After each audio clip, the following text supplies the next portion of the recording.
Good evening, everyone. It looks like we have a full council here. It's at 6 o'clock. We'll give another minute or so for people to continue to log in, so please stay tuned.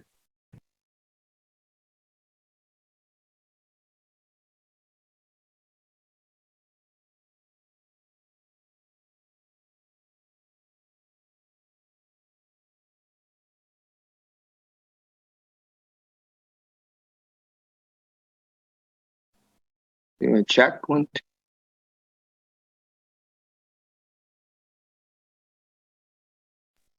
I hear you loud and clear, Dave.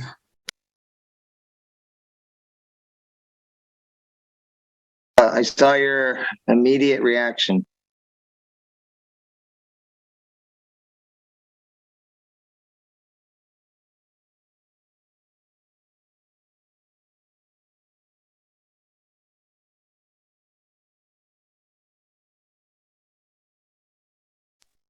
All right, it is the witching hour, so we will call this meeting to order. This is the regular September 14th meeting of the Trinidad City Council, called to order. At this point, I will ask people to stand and say the Pledge of Allegiance.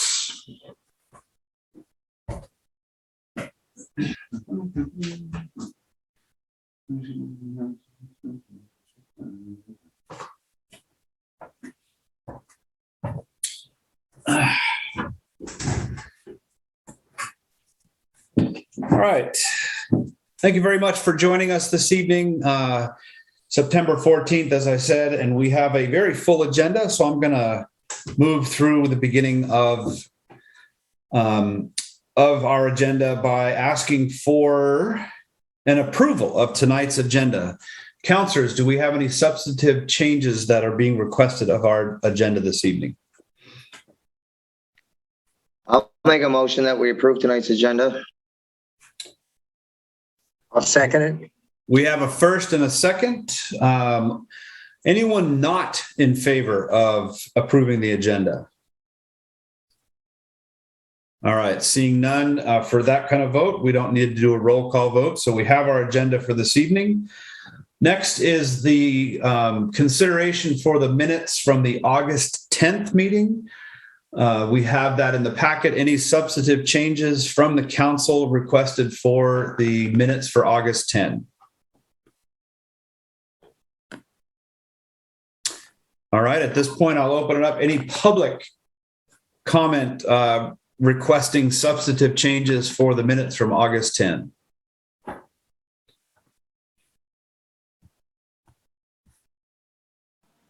All right, seeing and hearing none, bring it back to council. Do we have a motion to approve the minutes from August 10? Make a motion to approve the minutes from August 10th. I'll second that. First, Grover, second by Klumpus. Any councilors opposed to approving the minutes from August 10?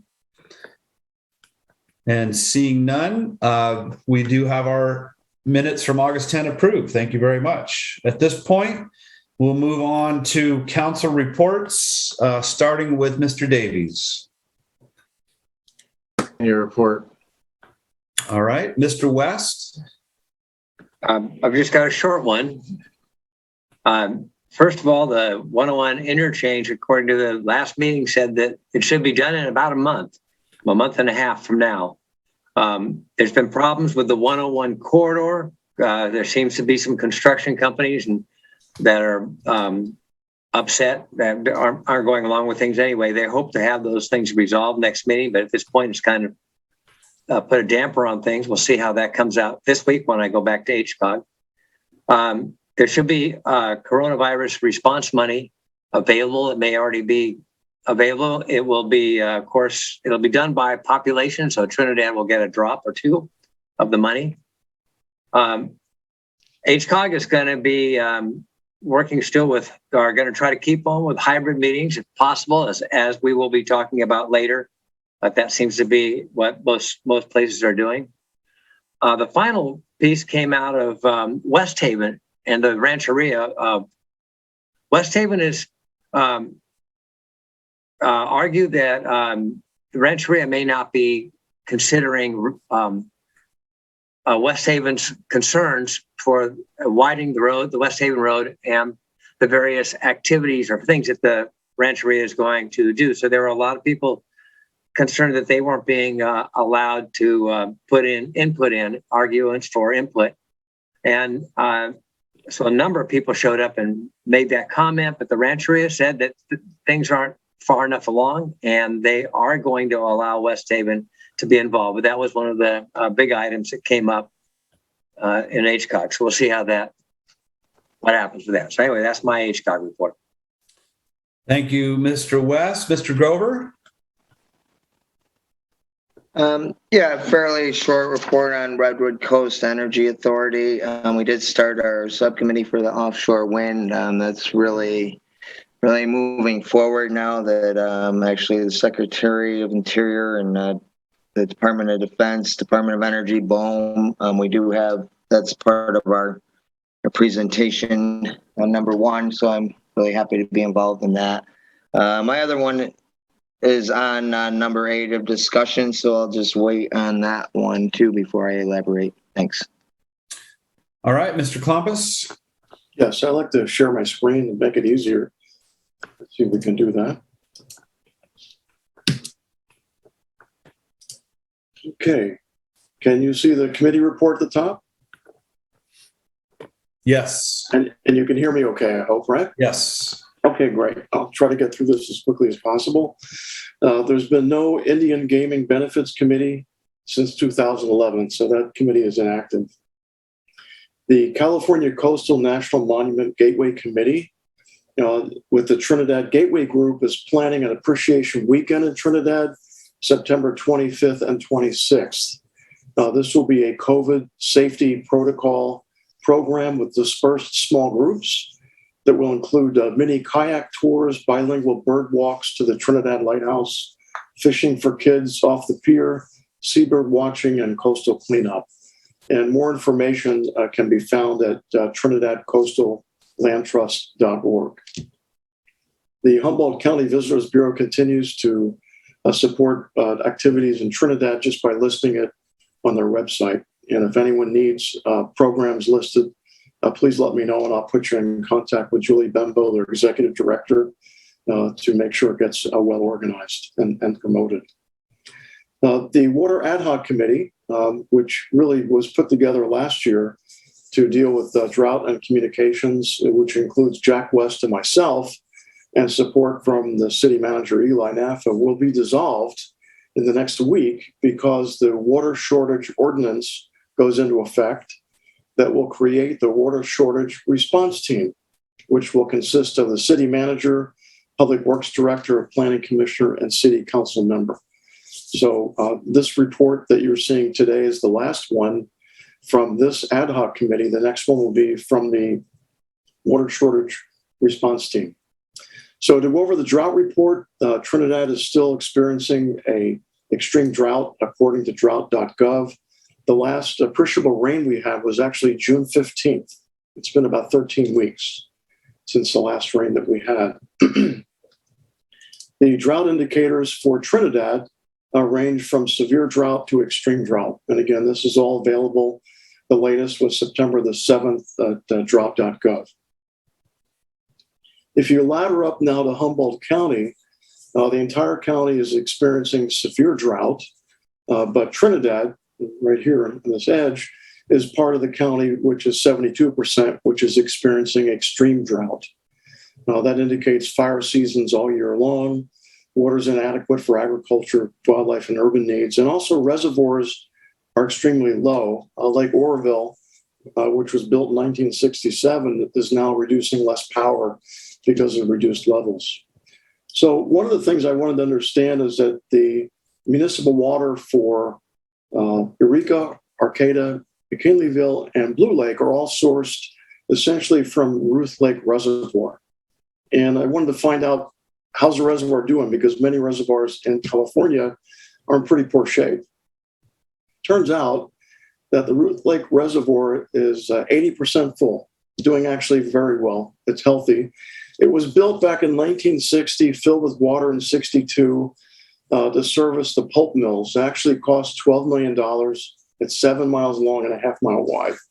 But its reservoir is actually doing well, but it's mainly used today for municipal water supply versus water for industrial pulp mills. Trinidad does not have a reservoir. We have a creek, and I took a walk to the creek last week, took some photographs. This is what it looks like as of September 9th. The flow rate is 0.599, which we'll go over in just a few minutes. This is the creek bed. It's relatively bone dry except for the flow of water down here on the edge in between the sandbags. And what I've learned is that the city doesn't get water from the surface. It actually gets it from an infiltration gallery about 10 feet below the surface of the creek itself. And Ryan Desmond, our director of public works, was actually able to measure the amount of water in that underground wet well. Again, it fills up because of the creek above it, but that level has been slowly decreasing every year for the past 5 years underneath in the infiltration gallery. So if we look at the creek and we kind of walk up to this area here, that'll be the next photograph.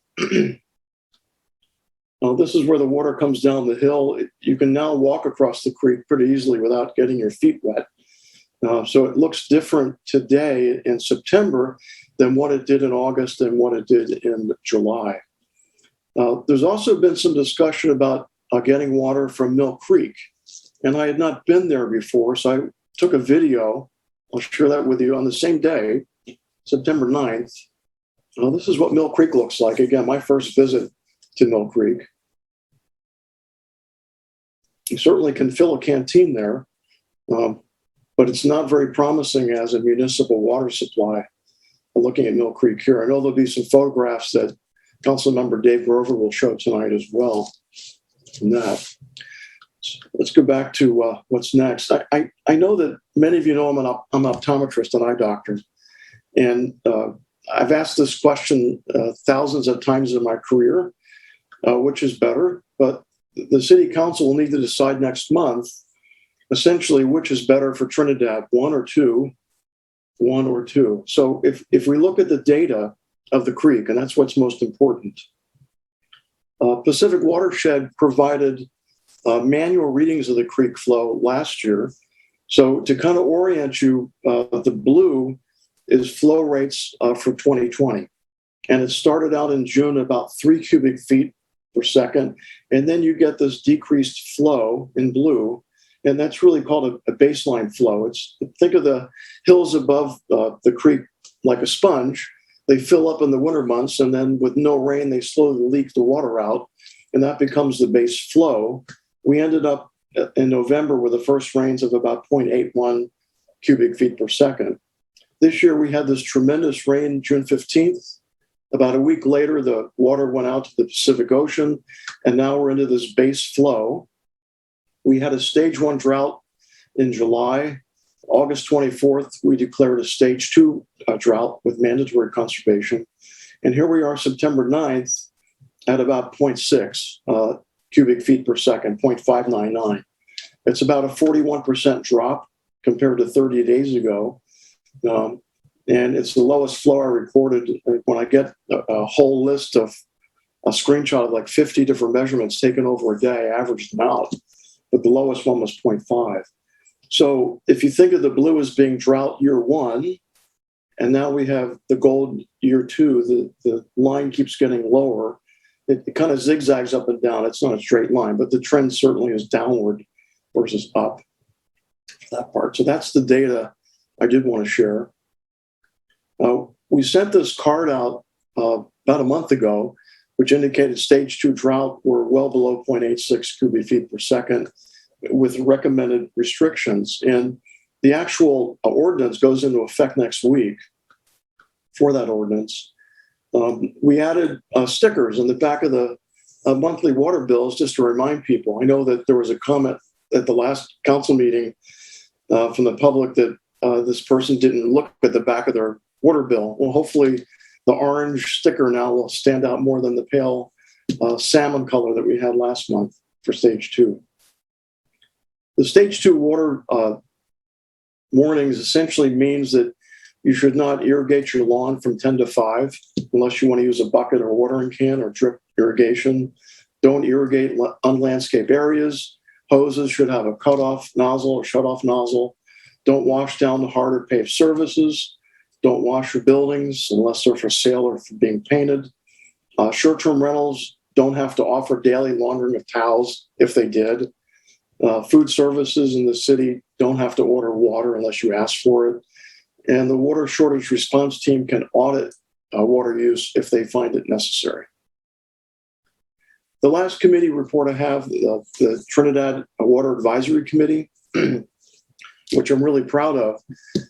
Its purpose is to evaluate the water needs of the city, to analyze potential options of water sources and infrastructure, assist the council in pursuing water-related opportunities, including funding. And the objectives are to provide a public forum to address and discuss water issues, assist the city manager and public works department in addressing water-related issues, to make balanced and informed recommendations to the city council to improve the supply of water, and report to the council regularly. Our meeting in July was 4 hours long. It was at some point heated and emotional. I'm happy to say that the meeting we had last week was a little less than 3 hours long, and people began to speak to one another instead of speaking at each other. The emotional level is reduced. I think people are just getting more comfortable talking about water and trying to figure out what's the best solution for the community. The committee members have worked hard. They've produced reports at each meeting. You'll hear Councilman Dave Grover's report tonight. Bryce Kenny has done an update on Mill Creek water rights. He was gracious enough to attend the meeting by Zoom from Boulder, Colorado, where he was traveling. A report you won't hear tonight, but was very good, maybe at the next meeting, is Planning Commissioner Cheryl Kelly's report on water catchment, which really ranged from rain barrels behind your home to a sophisticated $10,000 water collection system that would make the water potable for home use. So it was quite an illuminating presentation. And we also had a very nice presentation by Supervisor Steve Madrone on water catchment. The packet, which he included to be distributed with the meeting, included a 2-year feasibility study to look at tapping Franciscan Springs to help supplement the water or improve the quality of water at the water plant. And finally, I just want to share that research has been done for the city that really has been lost to memory. Becky Price Hall, our grants administrator, found a 2003 Winslow and Kelly water feasibility study, which is just as appropriate today as it was back in 2003. I scanned all 500 pages and made PDFs available so people can look at them if they want to. I'm going to go over just a few minimal highlights from that report, which I think is important. Again, you can look at this from the lens of 2003 compared to now. So the report verbatim is that the Trinidad water system is now nearing its maximum number of connections. The flow rate and quality of water varies throughout the year and is dependent on the weather. Winter flows can be very high, but turbidity increases due to surface runoff makes the water difficult to treat. And that's the main reason why you would want to tap Franciscan Springs. Surface water has organic material in it, and the system we have with the waterworks does its best job to filter that out, but you never get all of it out. And what happens when you mix it with chlorine, you get these disinfection byproducts that can cause cancer. So you really want to have the least amount of turbidity and the best filtration system that you can to have healthy water for the town. Also, the movement of water through the aquifer can prolong the water and springs in the rainy months, but prolonged dry periods will cause the springs and creeks to have decreased flow or perhaps dry entirely. And again, this goes back to a 2003 engineering study. One suggestion to increase water supply was to obtain water rights to the springs above Livinall's Creek. This is exactly what Supervisor Madrone presented. It's likely that due to the connected nature of the springs and the creek and the watershed, that any withdrawal of water from the springs would decrease flow of water to the creek itself and reduce availability of water at the Trinidad water plant location. So the net benefit gained from tapping springs within the watershed would be minimal, if any. The main benefit, as I mentioned, is that you get improved source quality. And this was a question that Planning Commissioner Kelly had for Supervisor Matrone, asking, is the tapping of springs more for quality or is it more to improve quantity? And the response was it really was to improve the quality of water, which can be important. Tapping of springs by the city would likely require new water rights, obtain easements on or ownership of lands where the springs are located, and routes where the pipelines would convey water to the treatment plant. The environmental impacts and costs of such a system will be significant. And these are all verbatim findings from the report. Changes in land use and land management can affect the surface runoff and capacity of the watershed to store precipitation in the subsurface. And Green Diamond Resources Company's land management, such as timber harvesting, again, we don't control what goes on in that land, can reduce the ability of water to infiltrate into the subsurface, reduce the amount of water stored during periods of wet weather that may be available during dry weather. Interestingly enough, 18 years ago, the study recommended an additional storage tank for the city of 250,000 gallons and recommended the city upgrade their asbestos pipes from 8 to 10 inch up to 12 inches for more capacity and reliability. And the final summary I want to share from these findings is that no net water supply would be gained from tapping springs. Obtaining land use rights and easements would be complicated and expensive. The environmental impacts and cost of multiple pipelines from the springs to the water plant would be significant. Finally, a viable municipal water source must consistently be able to produce a significant volume of water, and that would be year-round, not just during the wet months. And the final conclusion of the report, which I found pretty astounding, is that it's not realistically feasible to develop a significant municipal water supply for the city of Trinidad from springs or groundwater. And again, this goes back to 2003. So it was quite an impressive document. Again, I scanned it. I gave PDF copies both to the city manager and the city clerk so they could post them on the website if people wanted to take a look at it. So that concludes my 5 committee reports. If there's any questions from council members, I'd be more than happy to answer them for you.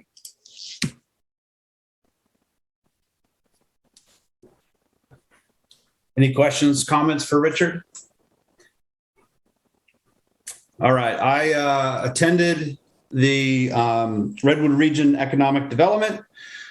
Just a noteworthy, the increase in loans going out to local businesses for either startup or increasing capacity of the business has gone up over 30% during COVID. So I'm happy to report that their use of their lending power has really helped the local economy significantly, and they've been able to restructure a lot of their loans to actually reduce the payments that that businesses are required to give back. So pretty impressive work on the economic development side.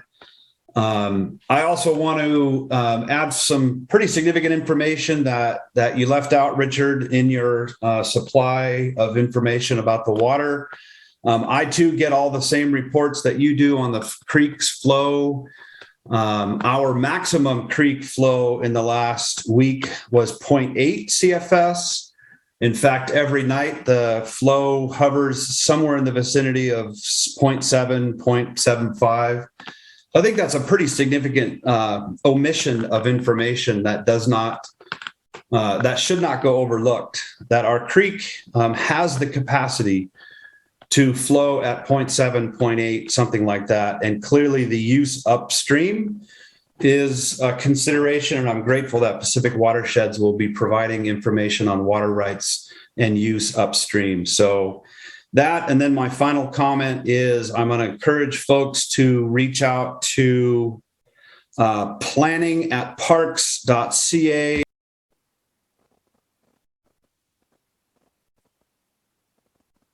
You're muted. You muted yourself, Steve. Thank you. Planning@parks.ca.gov is a email that you can weigh in on the naming of our nearest state park to Sumeg State Park. So I encourage people to provide input on the naming of our local state park to planning@parks.ca.gov. So that is my report for this evening, and we will move on to staff report. Like to make a comment, please? No, we're going to move on. You've taken an exceptional amount of time on the water, and we have next month, A point of order. to move forward with our water report. Eli, Point of order. what's that, Richard? When I create a hydrograph, I average every number which is provided. So this is a disagreement that you and I can take offline. I really am not going to burn more city time, and you and I can take this offline and perhaps come to some sort of agreement for next month's meeting. So, Eli, staff report, please. First of all, with law enforcement, Lieutenant Miller is unable to be at tonight's meeting, so he gave me the Trinidad stats from the sheriff's office, and it compares July to August. And this is for the greater Trinidad area, so it's not just for the city, but includes West Haven and includes areas that are north on Patrick's Point and Stagecoach. So this is anything that's in the 95570 area code. Calls for service in July were 225. In August, they're 207. Reports taken in July were 15, and in August, 16. Arrests made in July, 2, in August, 3. Felony investigations, 1 in July, 1 in August. And misdemeanor investigations, 1 in July and 4 in August. And miscellaneous calls were 151 in July and 139 in August. So if there's any questions regarding the law enforcement report, otherwise I'll move into the city manager's report. So as far as the city manager's report, I do have it included in the packet. And in addition to that, I did get an update from Verizon. And Verizon is working on their second tower. Their first tower is in operation, and the second tower is down in West Haven that they're constructing. And once that second tower is done, then they will test them and see how the service compares to our current service from the Trinidad head site. As far as the update for the West Haven tower, the physical completion of the tower construction should be by the end of October. And at that point, delivery of power should occur to the tower. And then the tower is forecast to be in service by the end of 2021. So by the end of December, 2 months later. And then after that, they will test it and compare it, how the current service is from those 2 towers compared to our existing Trinidad head tower. And then if the service is as expected, which should be equal to or better than what we currently have, then they will decommission the Trinidad head site and then just run solely on West Haven and Quarry Road on those 2 sites. So that should be happening in the first quarter of 2022, basically in January. And that's all I have, other than the fact that I got a notice that we should be getting some decent rain this weekend. They just said beneficial rain is likely this weekend, and amounts will be somewhere around 0.5 in and around Humboldt Bay, and as much as 1 inch up towards Del Norte. And we're partway between both. So hopefully we'll get somewhere around 0.7 or 0.75. So we'll see.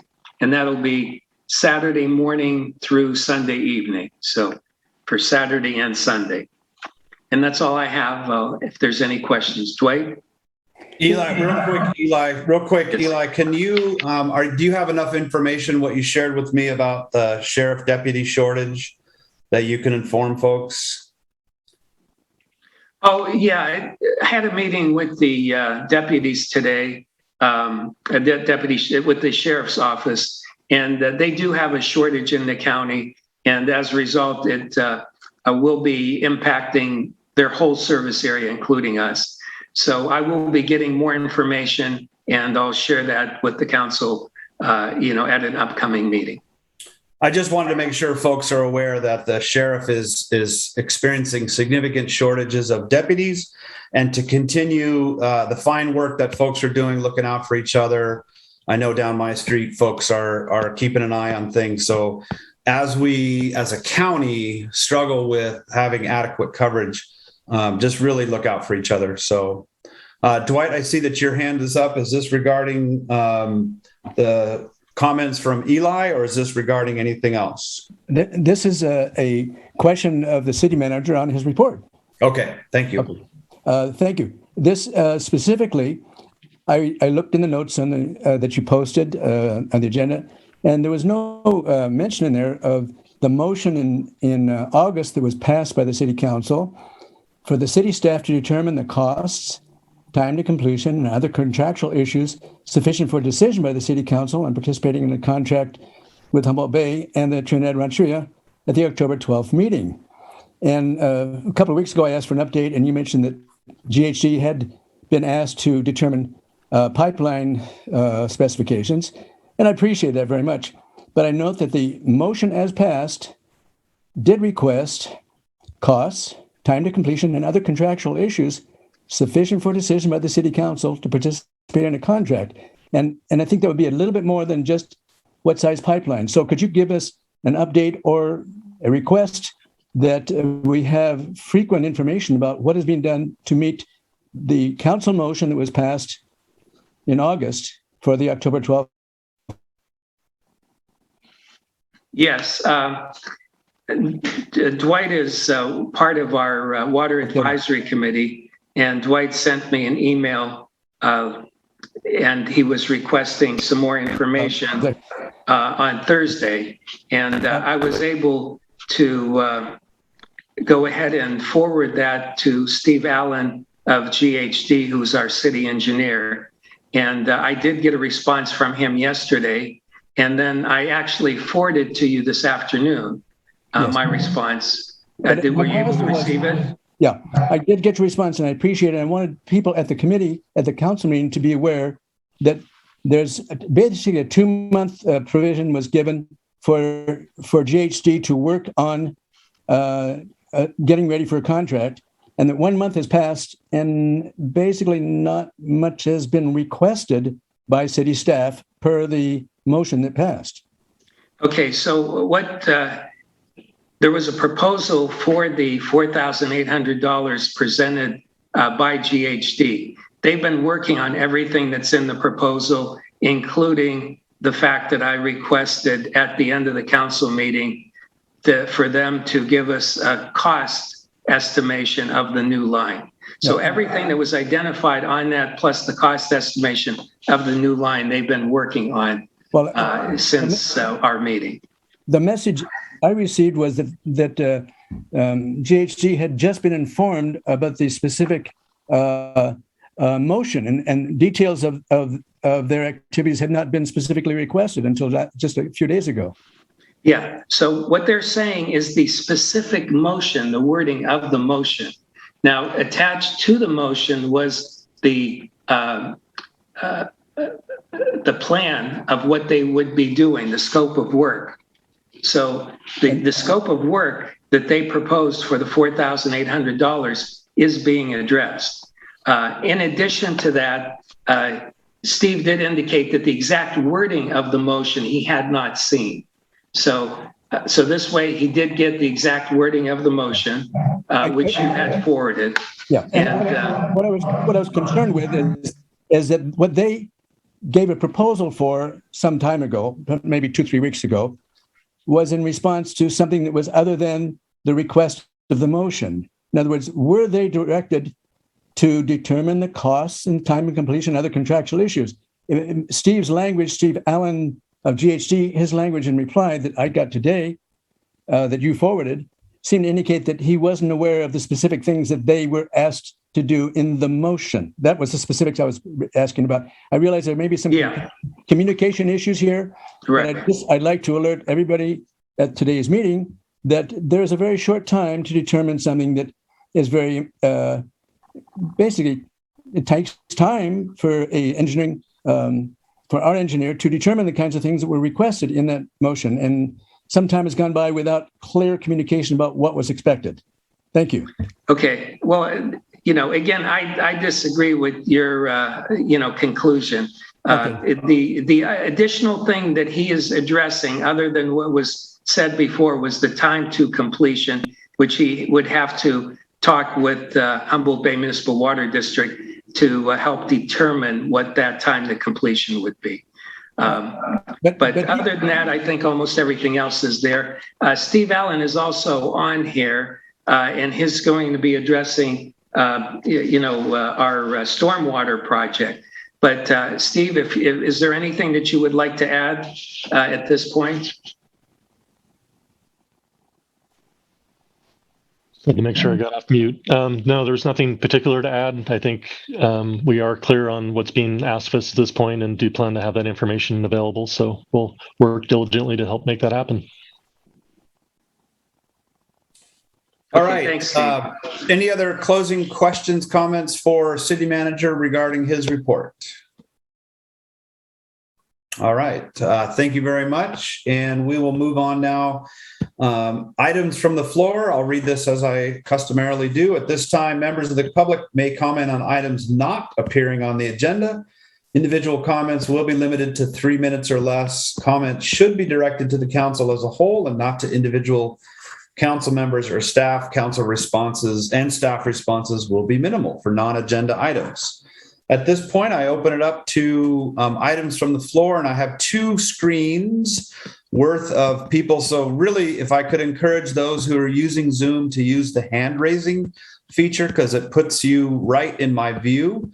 But I can see Anita, her actual human hand is up. So I'll call on Anita first. Okay. I wanted to give a shout out to Jan West for her community outreach to get more people vaccinated in our county. Jan West went door to door to distribute flyers announcing Humboldt County's COVID-19 vaccine clinics at Trinidad Town Hall. She also attended and facilitated these clinics. Jan West is a great example of civic participation, and I commend her work to keep our community safe. I also wanted to say one more thing. It's right now I'm pretty upset because I find it unacceptable that council member Klumpus was not allowed to speak after it was implied that after his thorough, well-researched report, it was implied that it was manipulated, which I know to believe from knowing how thorough he is that couldn't be true. There's plenty of time to hear all reports and data, especially when it comes to this water issue. Thank you.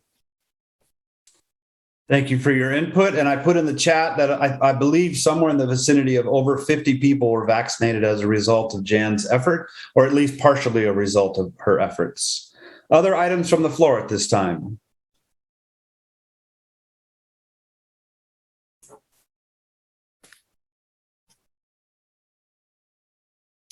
All right, seeing none, we will move on to the rest of our agenda. At this point, we move to the consent agenda. All matters of the consent agenda are considered routine by the City Council and are enacted in one motion. There is no separate discussion of any items. If discussion is requested by any council member, That item is removed from the consent and considered separately. A single opportunity for public comment on the consent is available. Tonight we have staff activity report, financial statements, and law enforcement report. Any public comment regarding the consent agenda?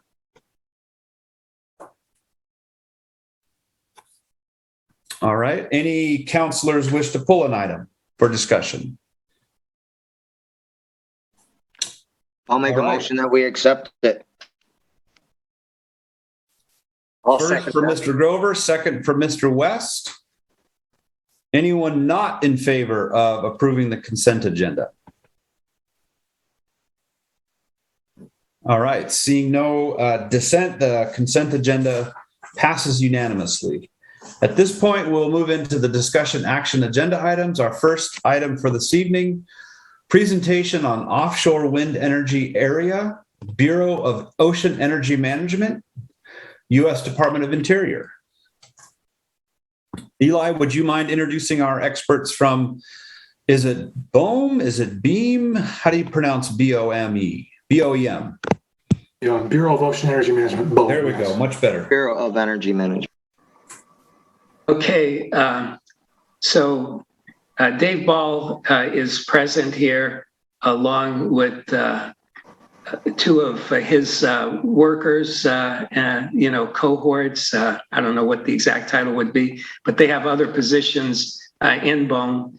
And as a result, we had requested, they sent us a letter indicating that this Humboldt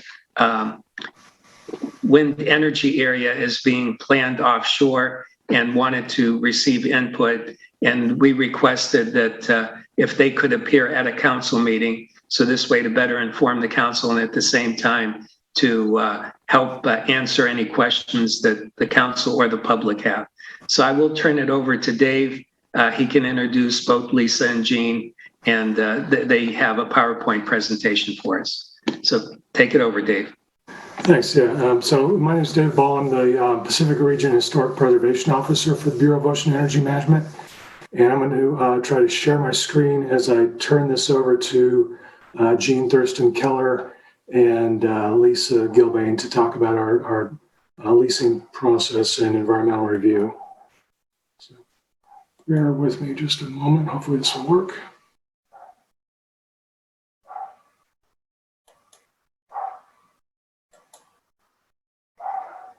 Are you seeing the presentation?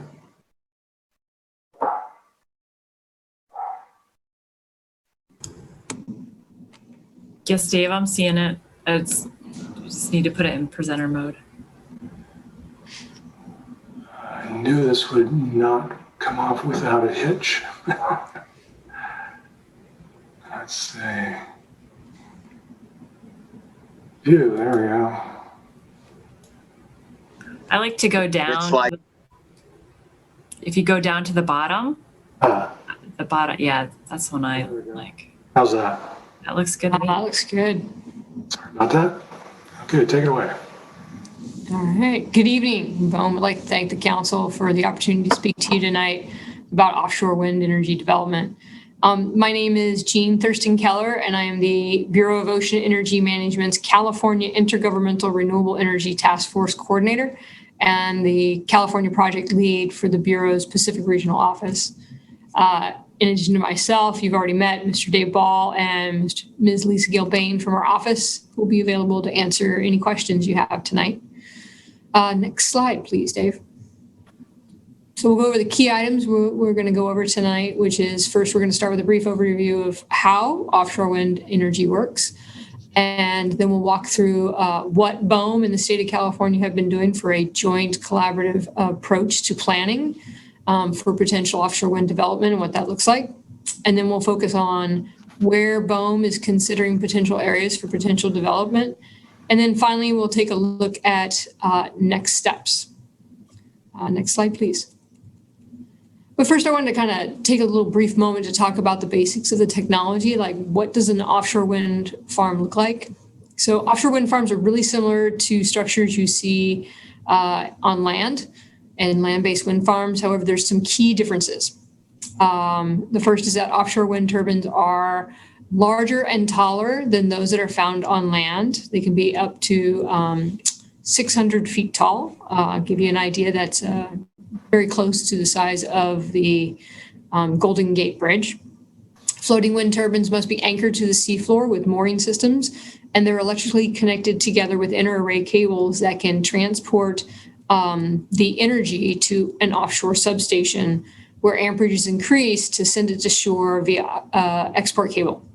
And these cables are often buried, and they would connect the electricity to the shoreline from the turbine basically into the larger electrical grid. Next slide.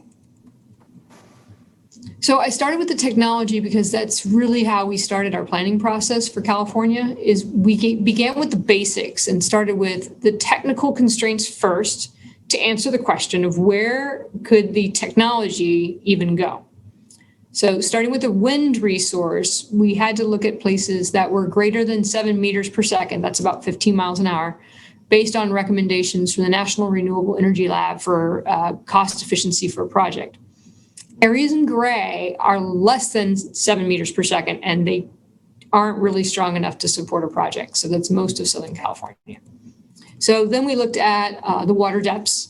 And again, we consulted the experts of the National Renewable Energy Lab, and they recommended about 1,100 meters as likely maximum depths for the technology to stay cost competitive, because as you get deeper, things get more expensive.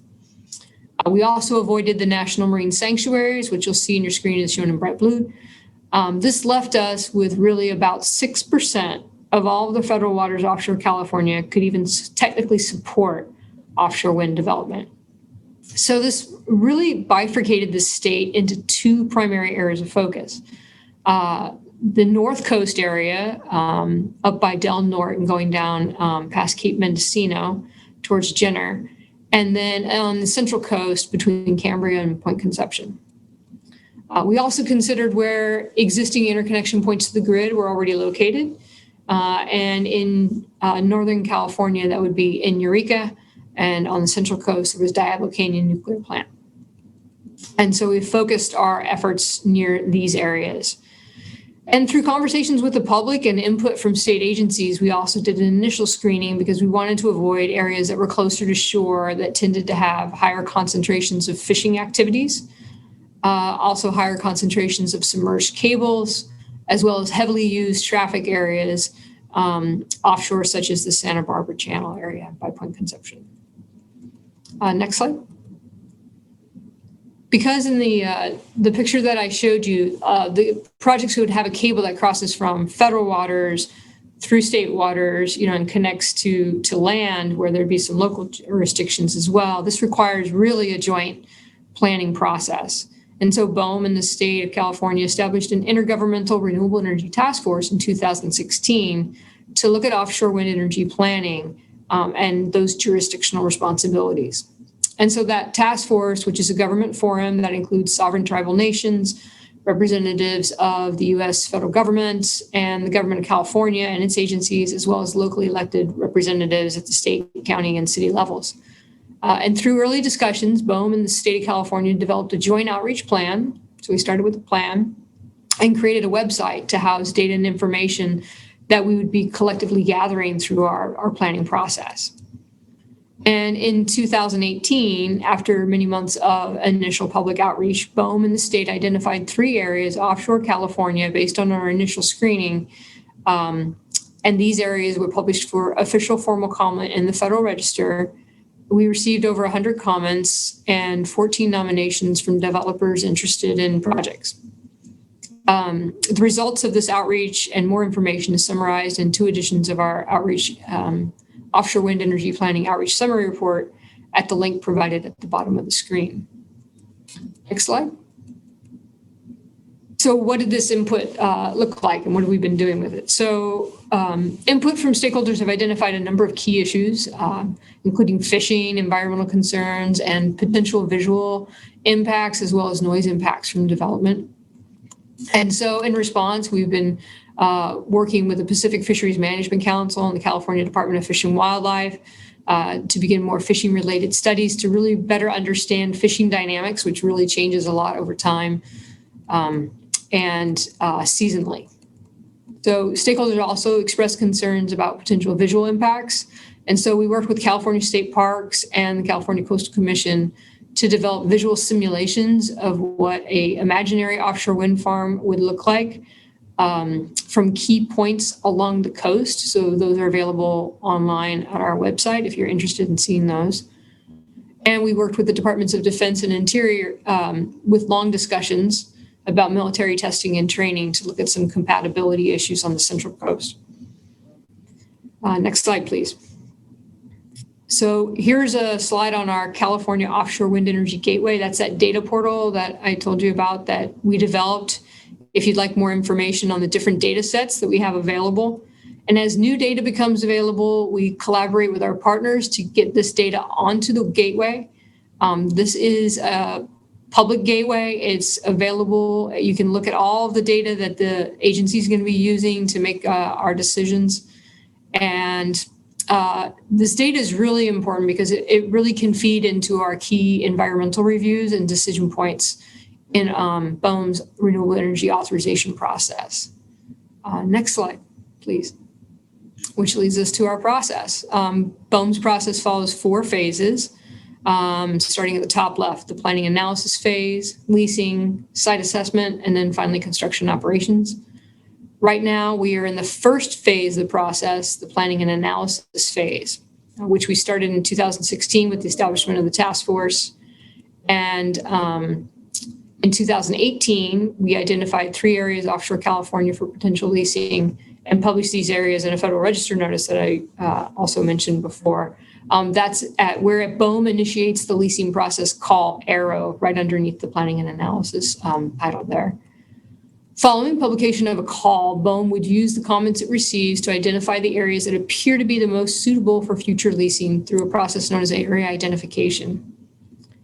These areas we call wind energy areas, and they're the focus of an environmental review under the National Environmental Policy Act. So the areas we identified in the call, we winnow down into wind energy areas, which are further looked at more closely with an environmental review. And after environmental review, if areas are offered for leasing, we move to the next phase of the process known as the leasing phase.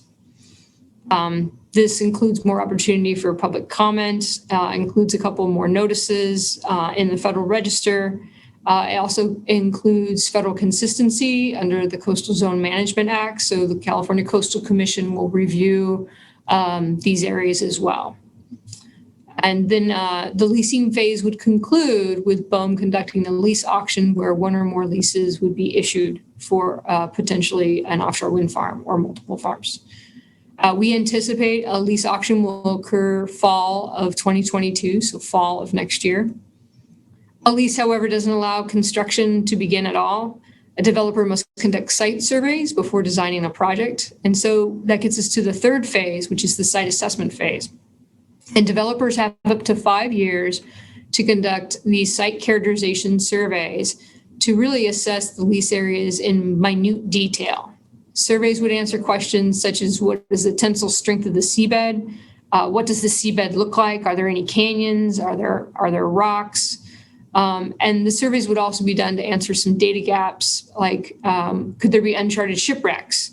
And knowing if those exist. So there's a lot of surveys that would need to be done.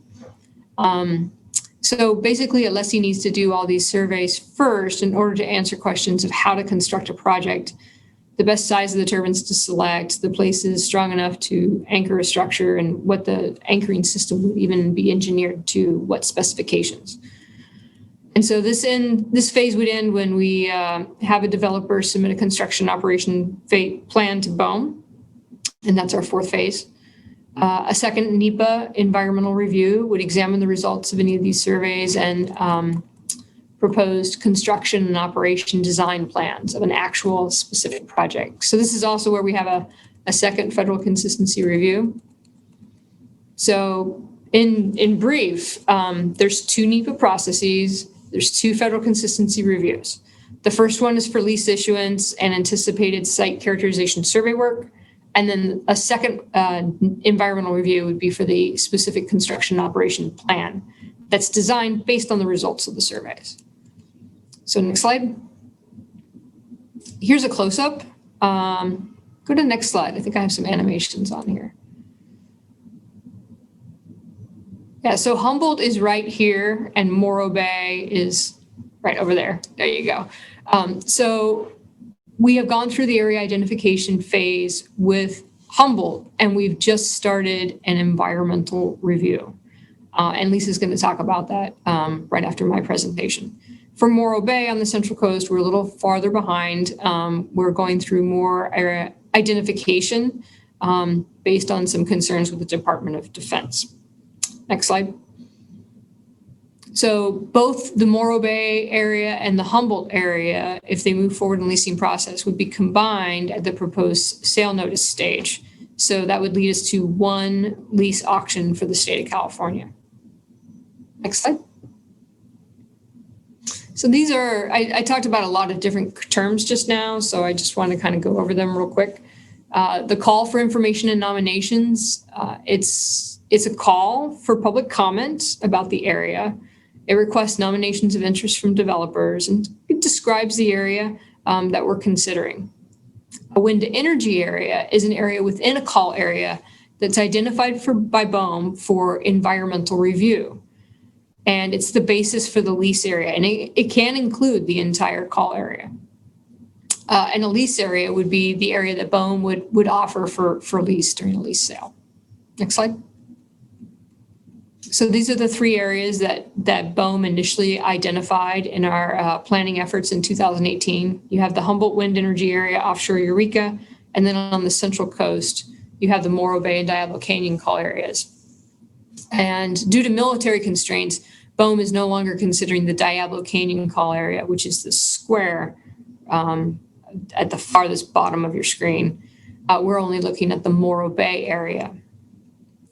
Next slide.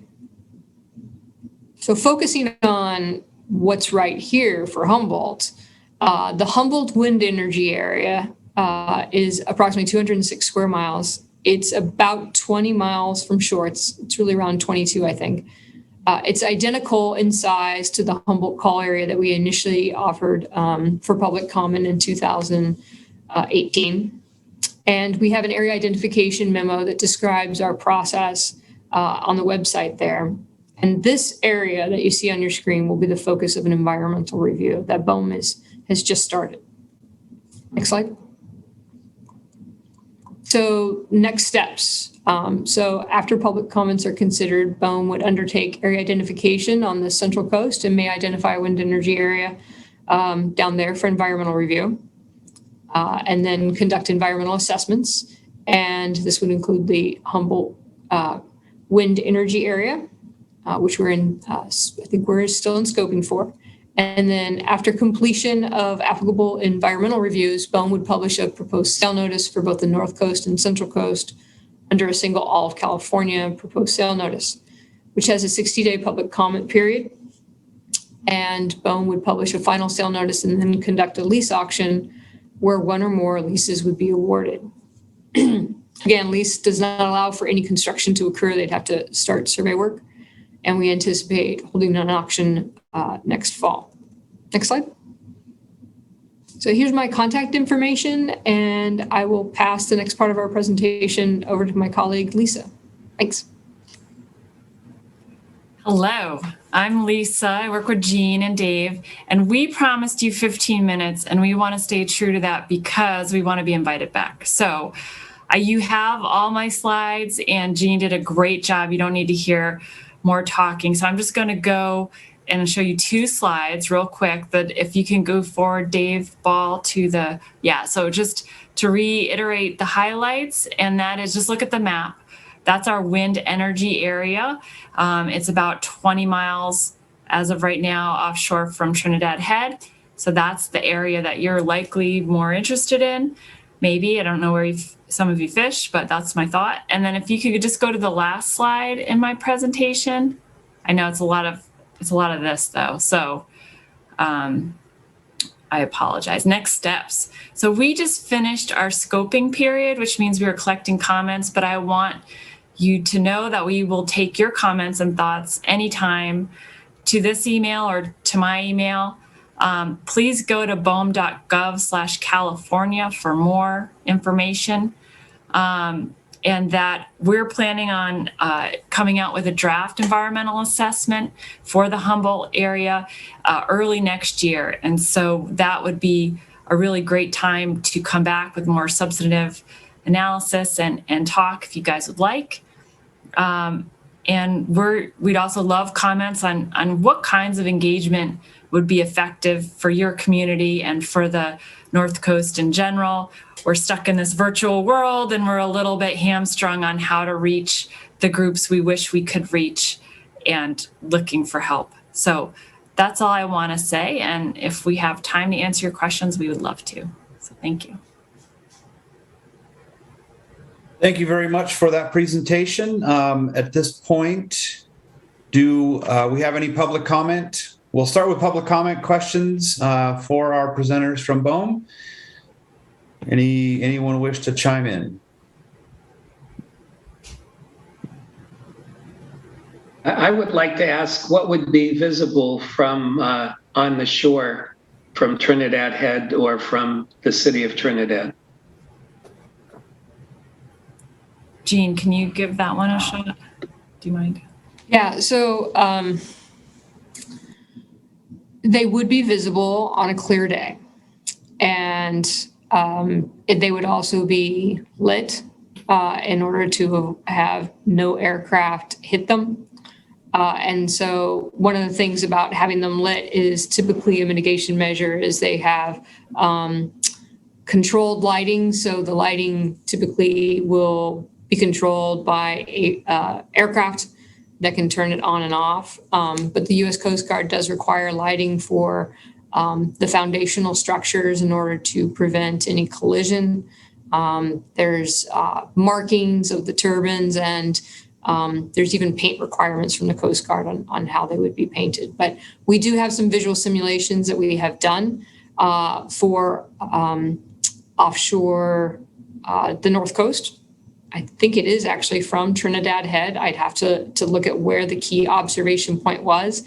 But we did talk with state parks about some of the important areas that were around there that would be the best spot to have those viewshed considerations and simulations done. So we also did them at elevation too, so that you could see them. You know, you're not maybe seeing them right when you're on the shoreline, but we all know the California coast is got a lot of cliffs and it's variable. And so we tried to pick an area that was a little bit higher up too. So I can send you a link. I can actually put that in the chat tonight if you would like. That takes you to those visual simulations. We also had them under different meteorological conditions. So on a clear day, what they would look like, what they'd look like at night, and what they'd look like, based on some of the meteorological conditions you would see on a typical day on the North Coast. I'll put that in the chat right now, the link for that. Thank you. Yes. Mr. Miller, I see your hand is up. Yes, thank you. I just want to compliment the team from BOEM. This is a very exciting project and has huge implications for green energy to offset the fossil fuels that we're accustomed to using. RCEA has been working on this project for a number of years, and Dave, I appreciate Councilman Grover working with RCEA on this because this is so powerful. It's kind of just something visual offshore for most of us, but it is so meaningful for our attempts to try and deal with the negatives of fossil fuels and warming the atmosphere. So thank you for your presentation.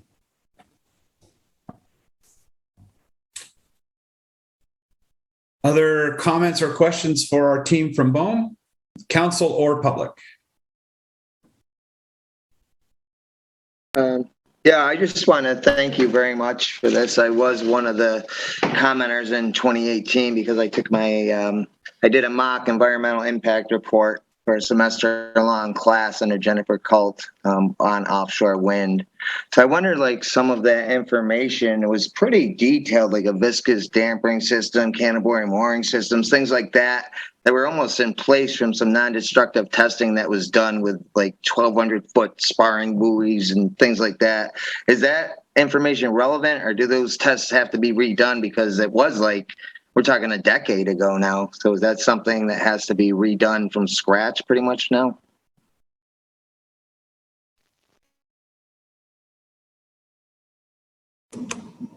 I can try just real quick. Sorry, I couldn't find my unmute. I think this would be once a lease is issued, there would be different companies at the site, and then when they are putting together their project information, that a lot of that detail would be required to be submitted to BOEM as part of our construction operation plan.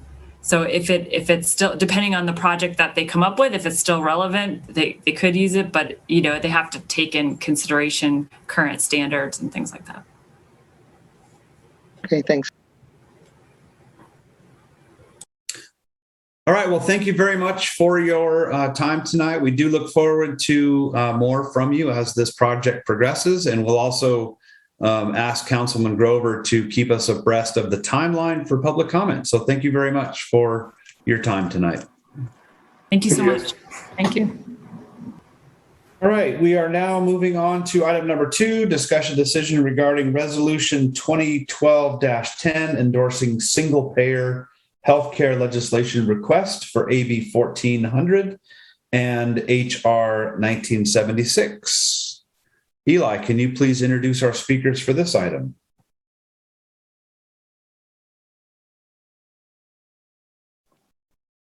We had Ross Ward will be presenting this, and we have a resolution included in the packet, and he will talk about the current 2 bills that are on a state level and the federal level that are dealing with single payer healthcare. So I'll turn it over to Ross. Hi, I also have with me the presidents of the Healthcare for All Now California and Physicians for National Healthcare Program, the Humboldt chapters. They're Corinne Fergoni and Patty Harvey, who can also answer any questions. But as Eli said, I'm here to ask the City Council to pass a resolution in favor of single payer, the current legislation. It's Assembly Bill 1400 and House or HR 1976, which would be the federal level. These single payer bills or single payer healthcare legislation would cover all, either at the federal level, all Americans or any residents of America, and at the state level, all residents of California. I think that this would be a boom to the economy in that it would help small businesses not have to provide healthcare to their employees, such as the city, the school, and potentially the casino. I think it would make our healthcare system a lot more manageable and simpler to follow. And a good example of this sort of healthcare is Jan West offering or trying to promote the vaccine to the city. It's been paid for by the American public and it is ours to use. So, sorry, I am just here to ask that you reaffirm your resolution. I believe it was resolution 2018-03, in which the City Council endorsed SB 562. So this is just the current legislation. And if you have any questions, I can try to answer them, or Patty or Corinne can. So thank you for your time. Thank you, Ross. And thanks for the reminder that we are basically continuing our support from an earlier resolution as new legislation works its way through. Any questions or comments for Ross or his team from the council or from the general public? Thank you for bringing this to the attention, keeping us updated with this. I happen to be a member of the Green Party, and it is part of our platform. So you have my vote. So keep up the good work. Every developed nation has this pretty much. So, Dwight, I see your hand is up. Yes, thank you. I compliment the team from Healthcare for California for presenting again and again and again. It's something that that cities like Trinidad have enthusiastically supported in the past, and I really encourage the council support this time. It's a difficult issue. It tends to get torpedoed by a few politicians at the state level, but let's keep trying. We deserve, just as Councilman Dave Grover just mentioned, we deserve a first-class health system like the other countries of the world. Thank you. That's it. All right. Any other comments or questions for our team? All right. We'll bring it back to the council for a motion. I'll make the motion regarding Resolution 2012-10 endorsing single-payer healthcare legislation request for AB 1400 and HR 1976. Second that motion. So we have a first from Grover, a second from Davies, and I do see in the agenda table of contents, it's 2021-09. Sorry, 20. I just want to make sure we get the right resolution. So we have 2012-10 in the agenda table of contents, but the resolution is 2021-09. So I just want to make sure that we're approving the right resolution. So we have a first from Grover, a second from Davies. All those in favor? Aye. Aye. Aye. Aye. Aye. Okay. Thank you very much for that. And again, thank you, Ross, Patty, and Corinne for joining us this evening. And we look forward to continued success in this arena. Thank you, Trinidad. Thank you very much. All right. Moving on to item number 3, Prop 84 ASBS Stormwater Project Update. Eli, please take it away. Okay, so we have a stormwater project that's, of course, being planned for this year, and the contract was awarded to GRS back in, I think it was in June, and we were supposed to have construction starting in the summer. It's been delayed trying to get materials, and we had a meeting recently where our city staff, along with our city engineers from GHD and also from GRS, which is GR Sundberg, the project managers from there were on the call. And I asked for both of them to be present here. So we do have representative from GHD, Steve Allen, and a representative from GR Sundberg, Casey Poff, and I'll turn it over to Steve Allen, our city engineer.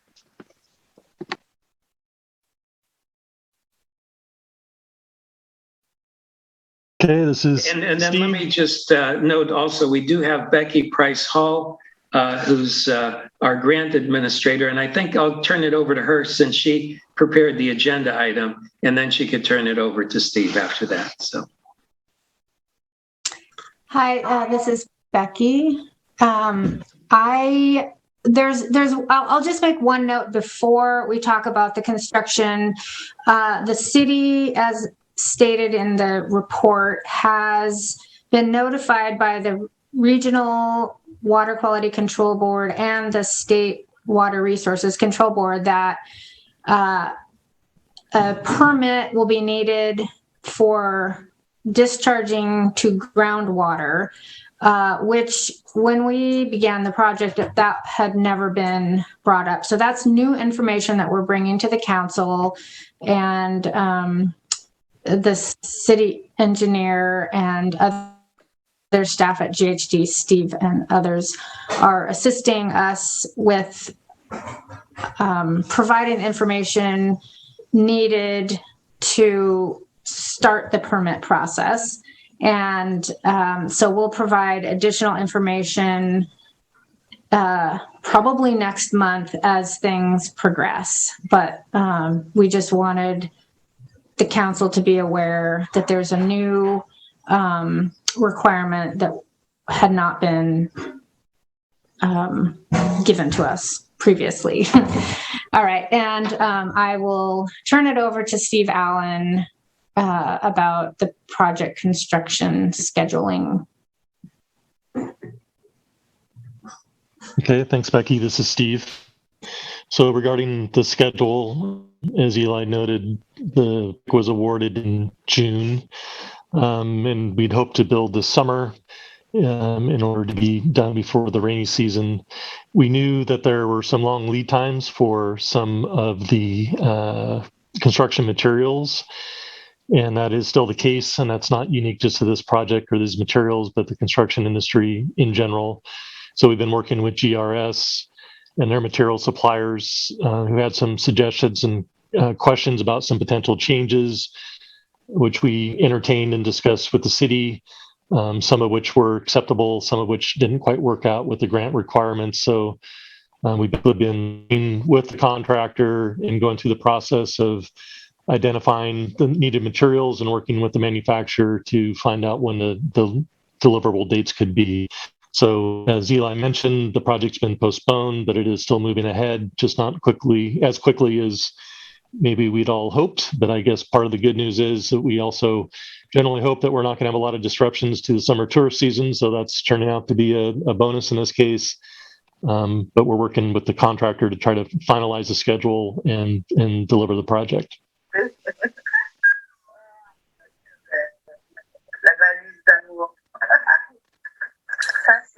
Ms. Fragoni, do you mind putting yourself on mute? Thank you very much. I believe Mr. Poff was going to chime in as well. This is Casey with GR Sunberg. I'm the project manager for Randy on this project. I think Steve really kind of noted everything. I think the construction industry in whole, especially on steel materials, that's going to be the outfall infiltration chambers on this job. I mean, have always been looking at like a 20 to 25 week lead time on some of these materials. And, you know, it's been our intent the whole time to provide a system, you know, for the city that's going to be very maintainable and the best it can be. So we've been really trying to look at the plans and make some suggestions along with our supplier at Contact.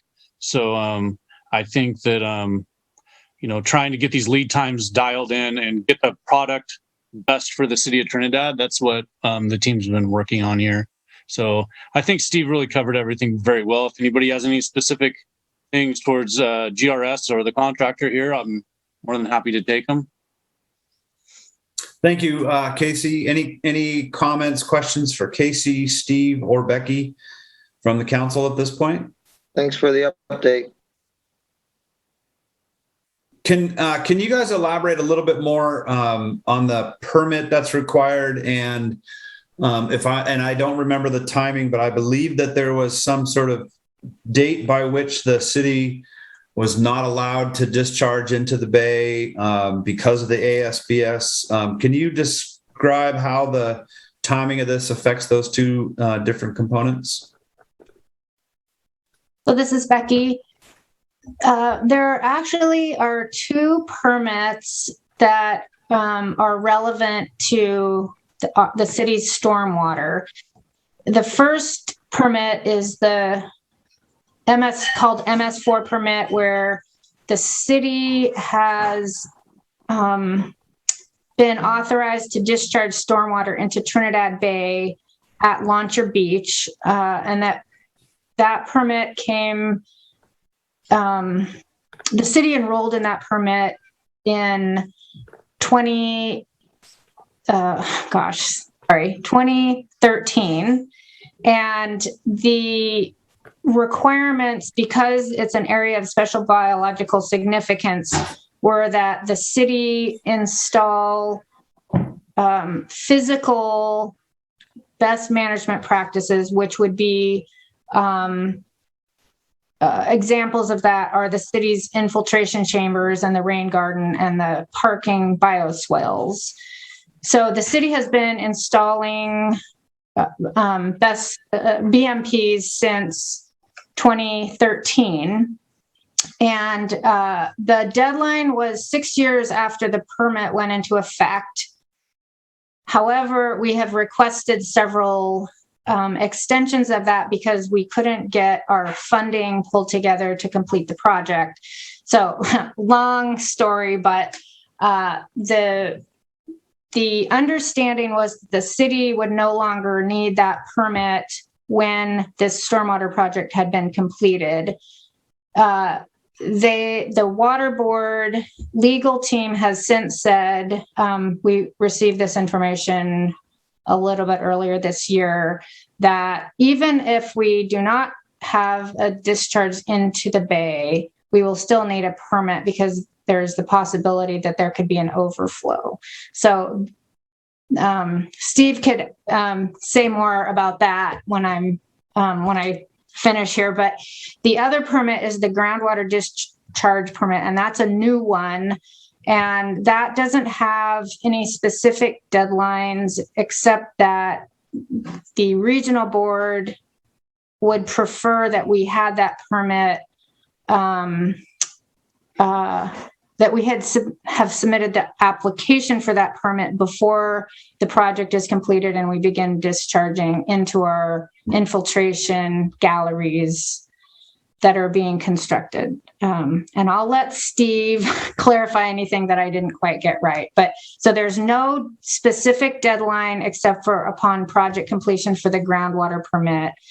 The other permit, the stormwater discharge into the bay, is there's no deadline because it's going to be an ongoing permit. So, and I'll turn it over to Steve now. I think you gave a good overview, Becky. Unless there's specific questions, I'll just stop there. No, thank you very much. That definitely answers the question. So any other comments, questions from the general public at this point or from the council? So am I getting it correctly? The new infiltrators allow the water to dissipate so you don't need the discharge because you don't have that direct flow to the beach?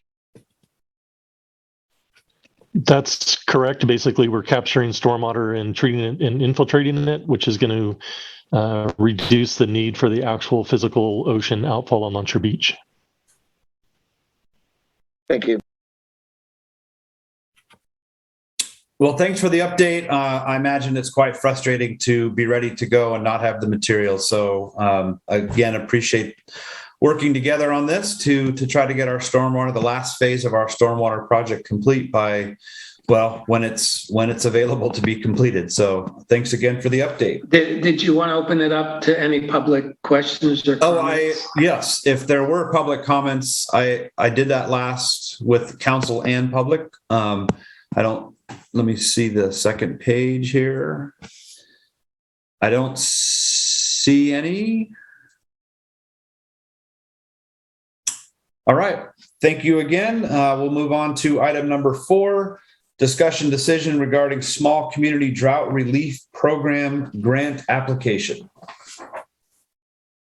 Okay, and I will be turning this over to Becky since she's our grant administrator. All right, this is Becky. The Department of Water Resources has they don't call it a solicitation, but they're accepting applications for small communities to apply for funding to address drought issues. And for a long time, there have been a couple projects on my radar that have also been recommended to council, including additional water storage and repairing leaky and old water mains. This grant opportunity is basically first come, first served, and it's not competitive, but the projects must be eligible. So when we submit an application, the funder will review it, and if it's eligible, they will either recommend it for funding at as written, or they might adjust the amount that we have applied for based on availability. So because of the need to get this application submitted as quickly as possible, and also because of the recent recommendations from the Water Committee and Public Works, I am proposing that we apply for funding to repair leaky water lines with a possibility that we could apply for a water storage tank, or possibly both. I have not had enough time yet to fully review these possibilities to make sure that all parts of them are eligible. So we're requesting that council direct us to prepare an application that's eligible and the best application possible. And we could discuss what will be in the application tonight, or it could just be directed as I've written it. And there's a resolution that's for submitting the application. And I provided a summary of the guidelines. So I'm happy to answer any questions. Thank you, Becky. Any questions from the council for Becky regarding this agenda item? Tom? Yes, thank you. So it would be great if we could get some funding for some storage and fixing leaks. I'm looking at the Small Community Drought Relief Program guidelines, and I'm trying to understand how we could get a permanent storage solution. It says on the second page, temporary community water tanks. And then I don't see anything about fixing leaks and things. So is there more information that details this kind of stuff? I mean, I think it'd be great if we could go for something like this. I just want to make sure that we're applying for something that's not, you have a temporary tank and then it can only be there for, until the water starts coming out of the sky again. And then they say that the drought is over. Yes. So I'm trying to, maybe I didn't get enough of the guidelines put in here. I'm sorry, I'm just looking back in here because they did say that water storage was acceptable. And they also said that repairing leaky water lines was acceptable. And I apologize that I am not seeing that right now. So, okay. So if you look at the guidelines, there's B, intent and objectives. The third paragraph says improve water storage. The specific objectives are to implement projects that provide reliable water supply sources, improve water system storage, which would be storage tank, replace aging and leaky pipelines. So, as I said, we were trying to act quickly on this, but to me, that says replacing aging and leaky pipelines would be eligible, and also improving water storage. So I do need to do a little bit more research and probably talking to Department of Water Resources. There's a webinar on Thursday that I could send. There's a webinar on Thursday that will discuss this program, so I will have more information. But hopefully that answers your question. Yeah, thank you. I would support this. It's interesting that they have seemingly conflicting information. But maybe there's two separate portions of how this gets put together. So thanks. Mr. Columbus? Yes, Becky, thank you for your help. One of the discussions we had at the Water Advisory Committee was not to have a 500,000 gallon tank, but rather two 250,000 gallon tanks, so that if one were to fail, you wouldn't lose everything. So I don't know whether it's better. Maybe you'll find out Thursday in the webinar whether you could apply for water storage if it could be for more than one tank versus one huge one versus two more medium-sized ones. So I just wanted to mention that. Thank you. Thank you. That's a good point. And I am planning to speak with both Steve Allen and Rebecca Crow, who I will be relying on for more technical information. But that's a great point about not having all your water in one tank. And so we will make sure and take a look at that. Other questions from the council before I open up to public for comment? All right, at this point, let's open it up to public for questions, comments regarding the Small Community Drought Relief Program grant application. Ms. Levine.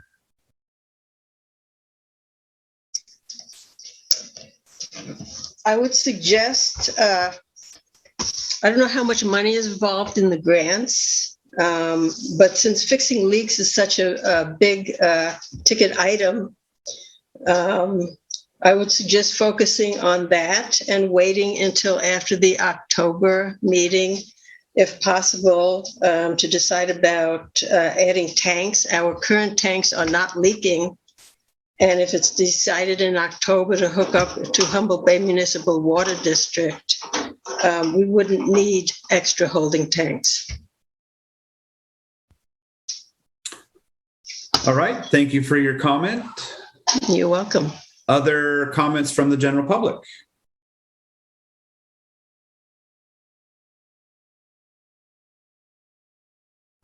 Let me check the next page. All right, not seeing any other folks who wish to comment, I'll bring it back to the council for action.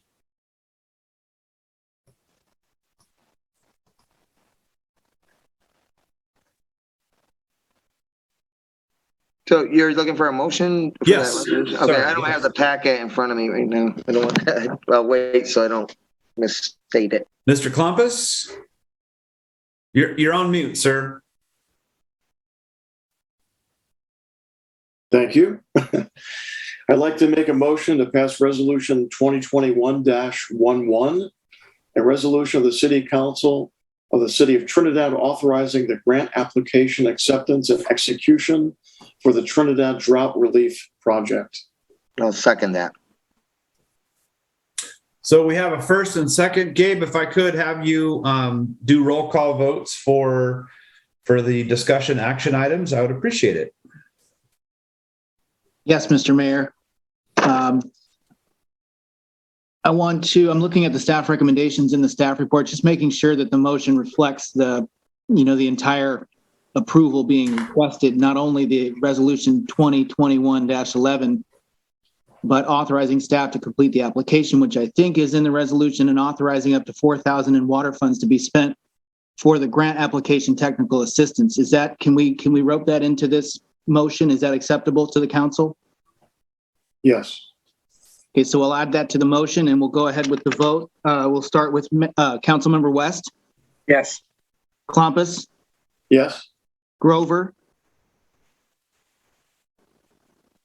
On mute. Yes. Okay, thank you. Davies. Yes. And Mayor Ladwig. Yes. Motion passes unanimously. Thank you. Thank you, Mr. Adams. Moving on to item number 5, discussion decision regarding water shortage response team appointments, council member and planning commissioner. Mr. Naffa. Okay. So we had at our prior meeting approved the water shortage contingency plan. And as part of that, it creates a water shortage response team. Two of those positions on the team are identified, which would be myself and the Public Works Director. And then the other two are appointed, one by the City Council and one by the Planning Commission.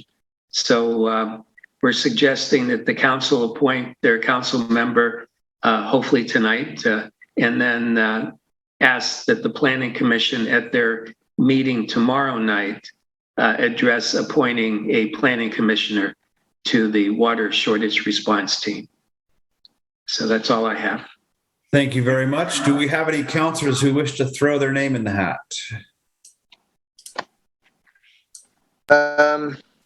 Yeah, I'd like to keep going with the water thing if possible. I believe a lot of our other stuff with our water advisory committee is over now, if I'm interpreting that correctly. But somebody can elaborate on that. I don't want to wear too many hats and make it wrong. Yeah, the Water Advisory Committee is sort of winding down with the charge of researching and presenting on a variety of topics. So in terms of workload, I believe this would be, for you, a continuation instead of an addition, should you be selected. Okay, yes, that's the confirmation I wanted. So yeah, I will throw my name in there, and if anybody else wants to make a little stump speech here on why they want the position.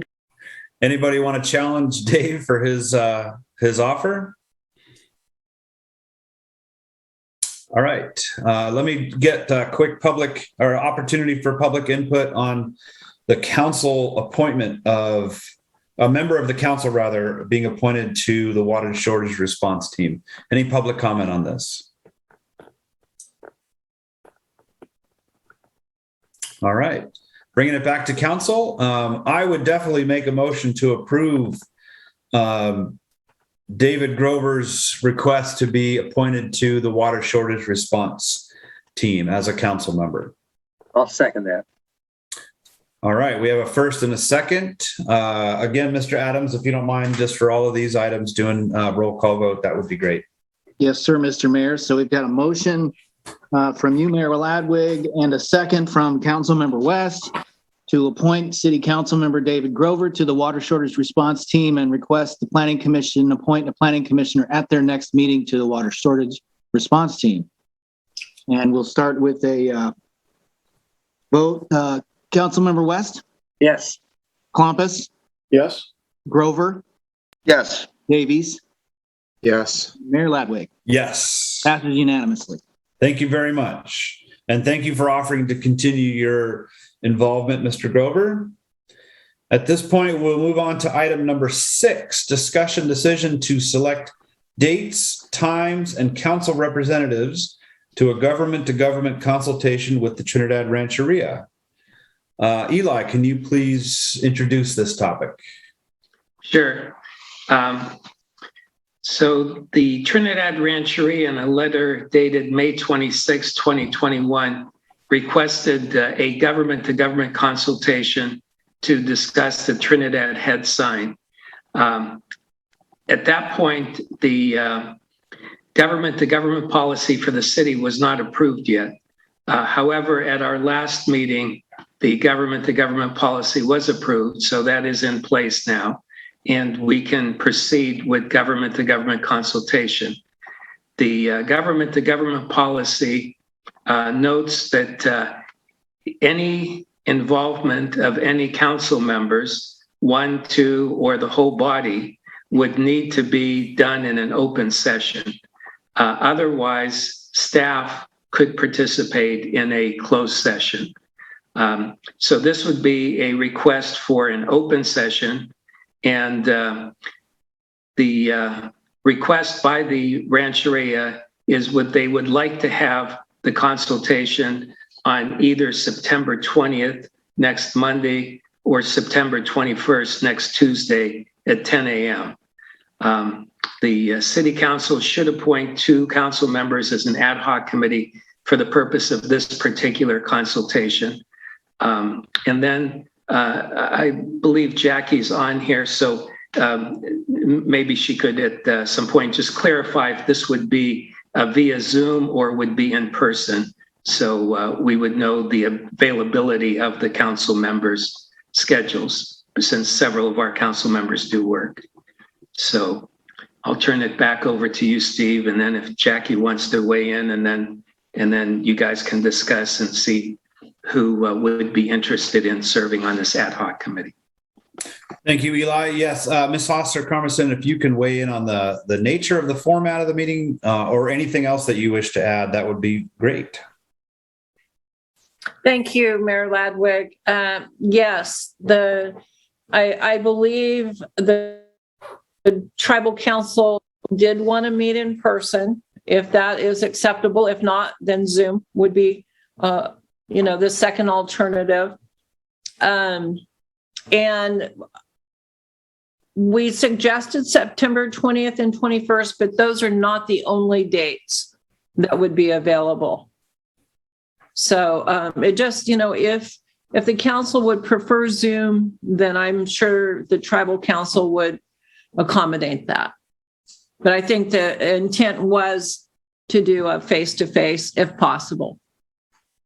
Thank you very much. So at this point, I'll bring it back to the council for anyone who wishes to volunteer for this meeting with the Rancheria regarding the signage on Trinidad Head. Mr. Klompus? I'd be more than happy to volunteer on either of those days.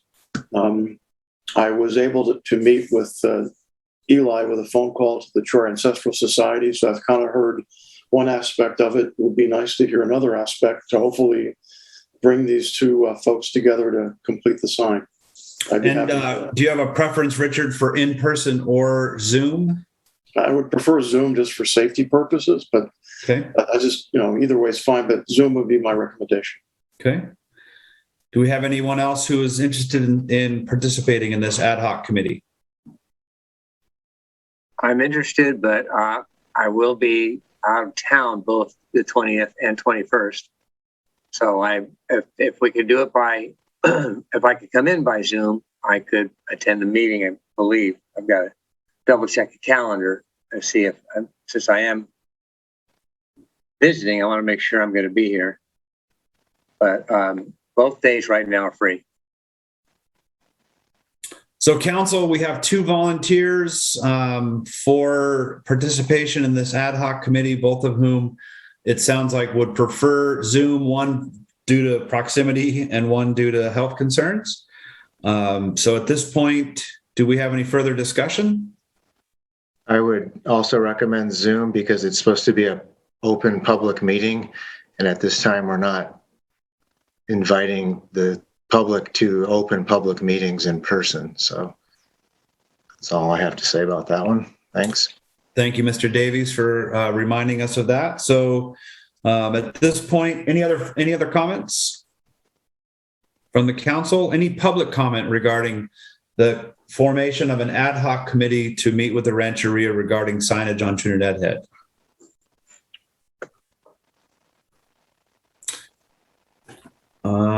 Seeing none, at this point, I will bring it back to the council for a motion. And I'm happy to make it actually, since half of our council is on so the motion is to appoint council members Klompus and West to an ad hoc committee to meet with the Rancheria to discuss the Trinidad Head sign. And it just with the addition that next week, September 20th or 21st at 10 appears to meet both schedules. So that's the motion. I'll second that. All right, thank you for that. Gabe, again, if you don't mind doing a roll call vote, I'd appreciate it.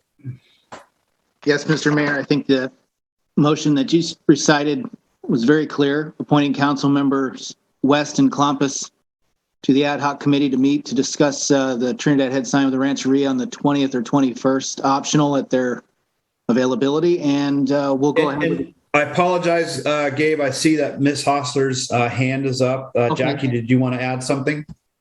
I would just like to choose a date tonight. Okay. I can let the council know. So if the 20th works at 10 a.m., that would be great. I amend my motion to include the 20th at 10 a.m. Amendment noted. And we'll go ahead with the vote. Councilmember West, Yes. Klompus, Yes. Grover, Yes. Davies, Yes. and Mayor Ladwig. Yes. Passes unanimously. Thank you. Quick clarification. Who will send out the Zoom invitation? Eli can, the city manager can send that out.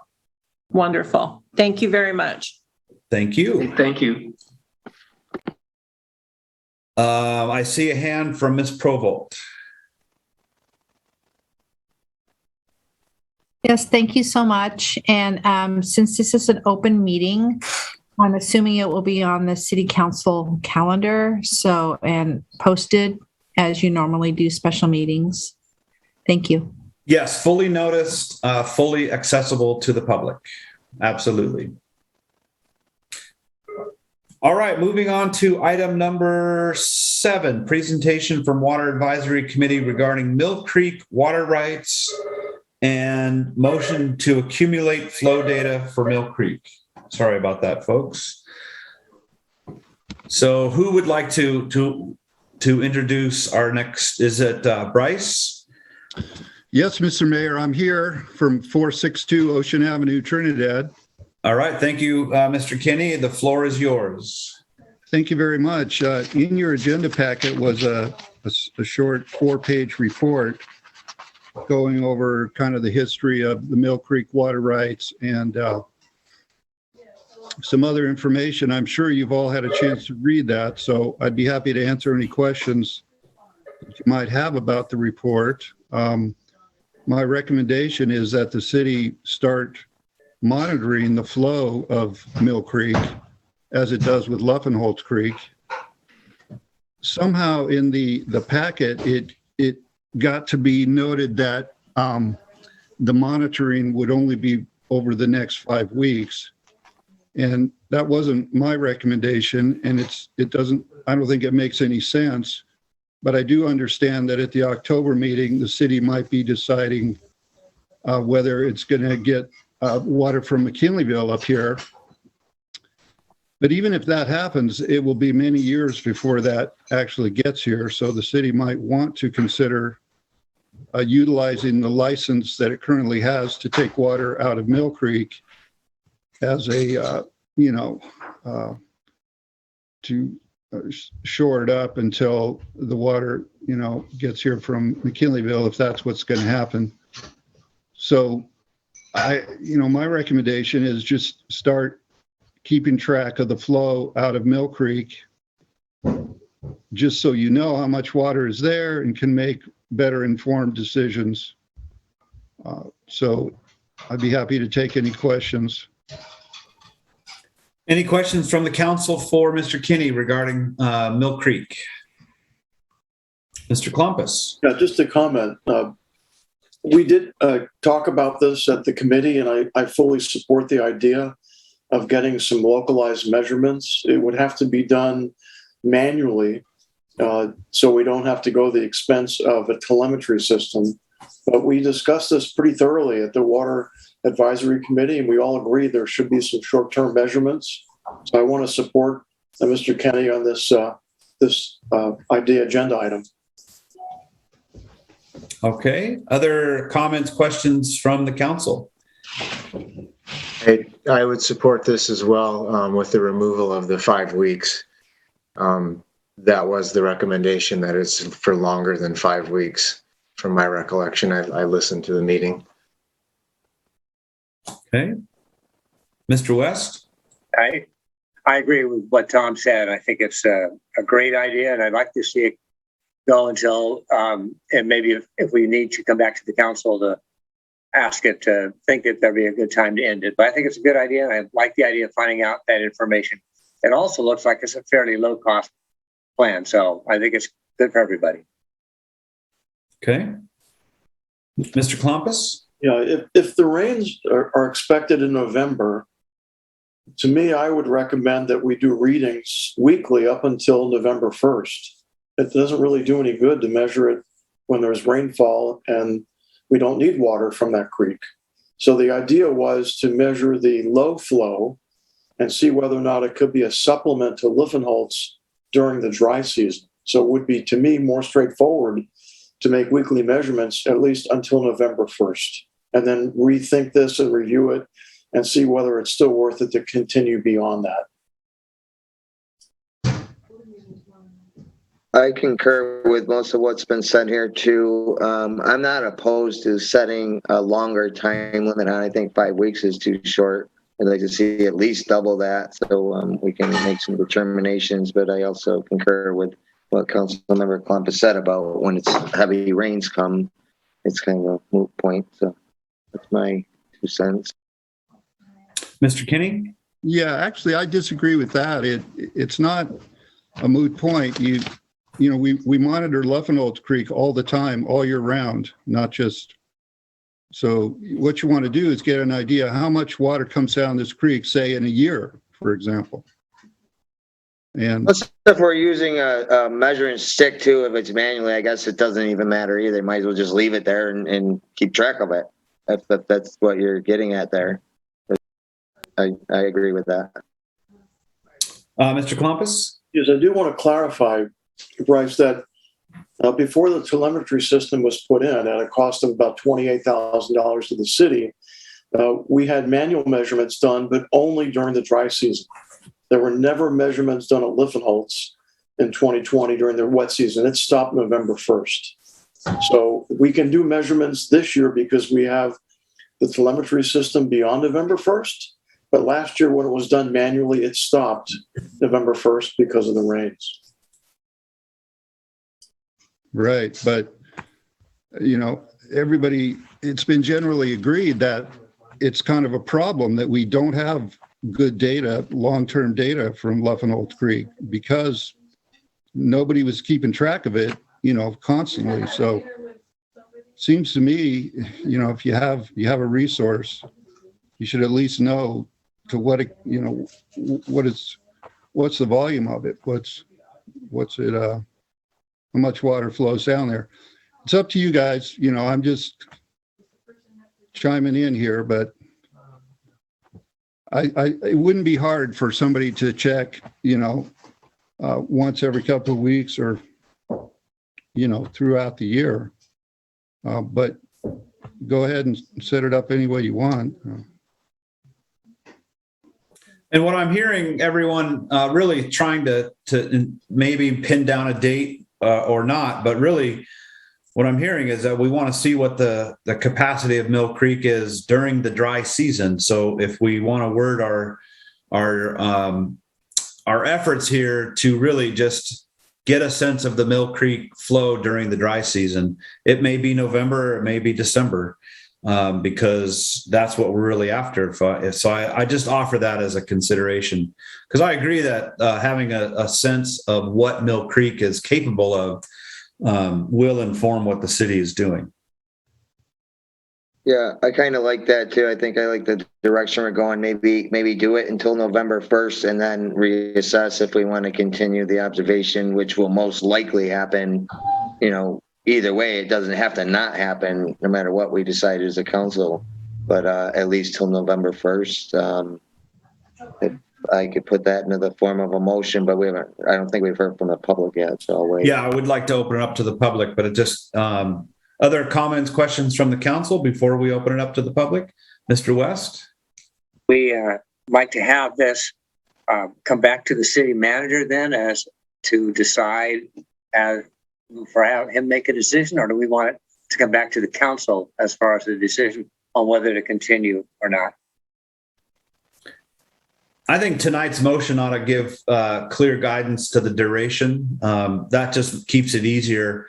The council meetings, are once a month, and sometimes we're not able to get to it. So it seems like if we can come up with that direction tonight, that would be my recommendation for the duration of measuring the flow in Mill Creek. Let me open it up to the public and see what the public is thinking about the presentation on Mill Creek as a water source. Ms. Levine.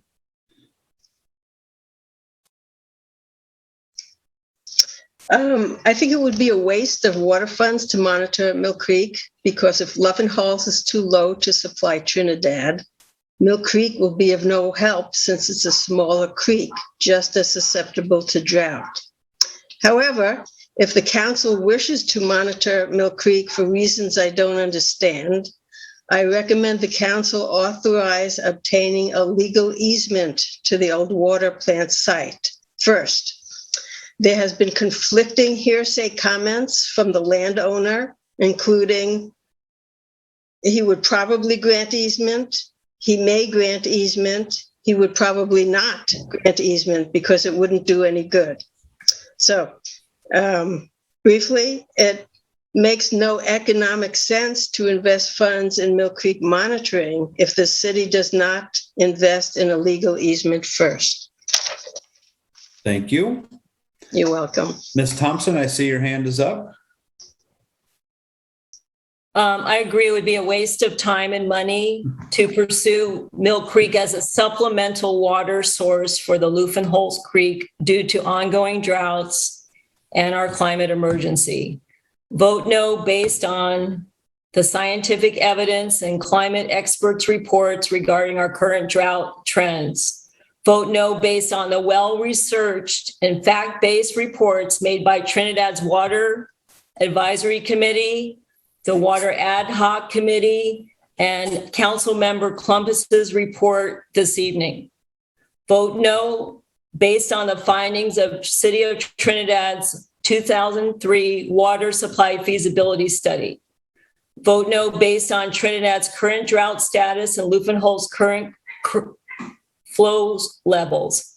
As of this month, Trinidad's water bill states, quote, the water flow has decreased 28% since last week due to the drought and dry season, quote, closed. Our water bill also listed the stage 2 water shortage warnings for its customers.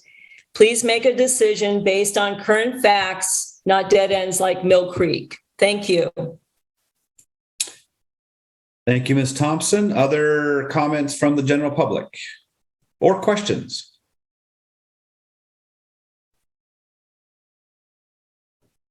Ms. Provost.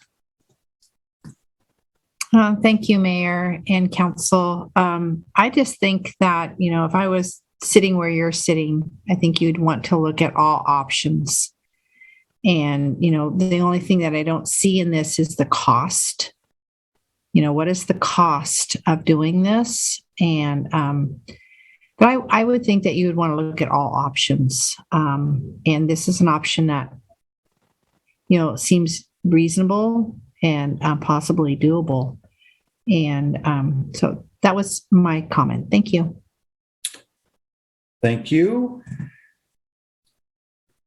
Other comments from the general public?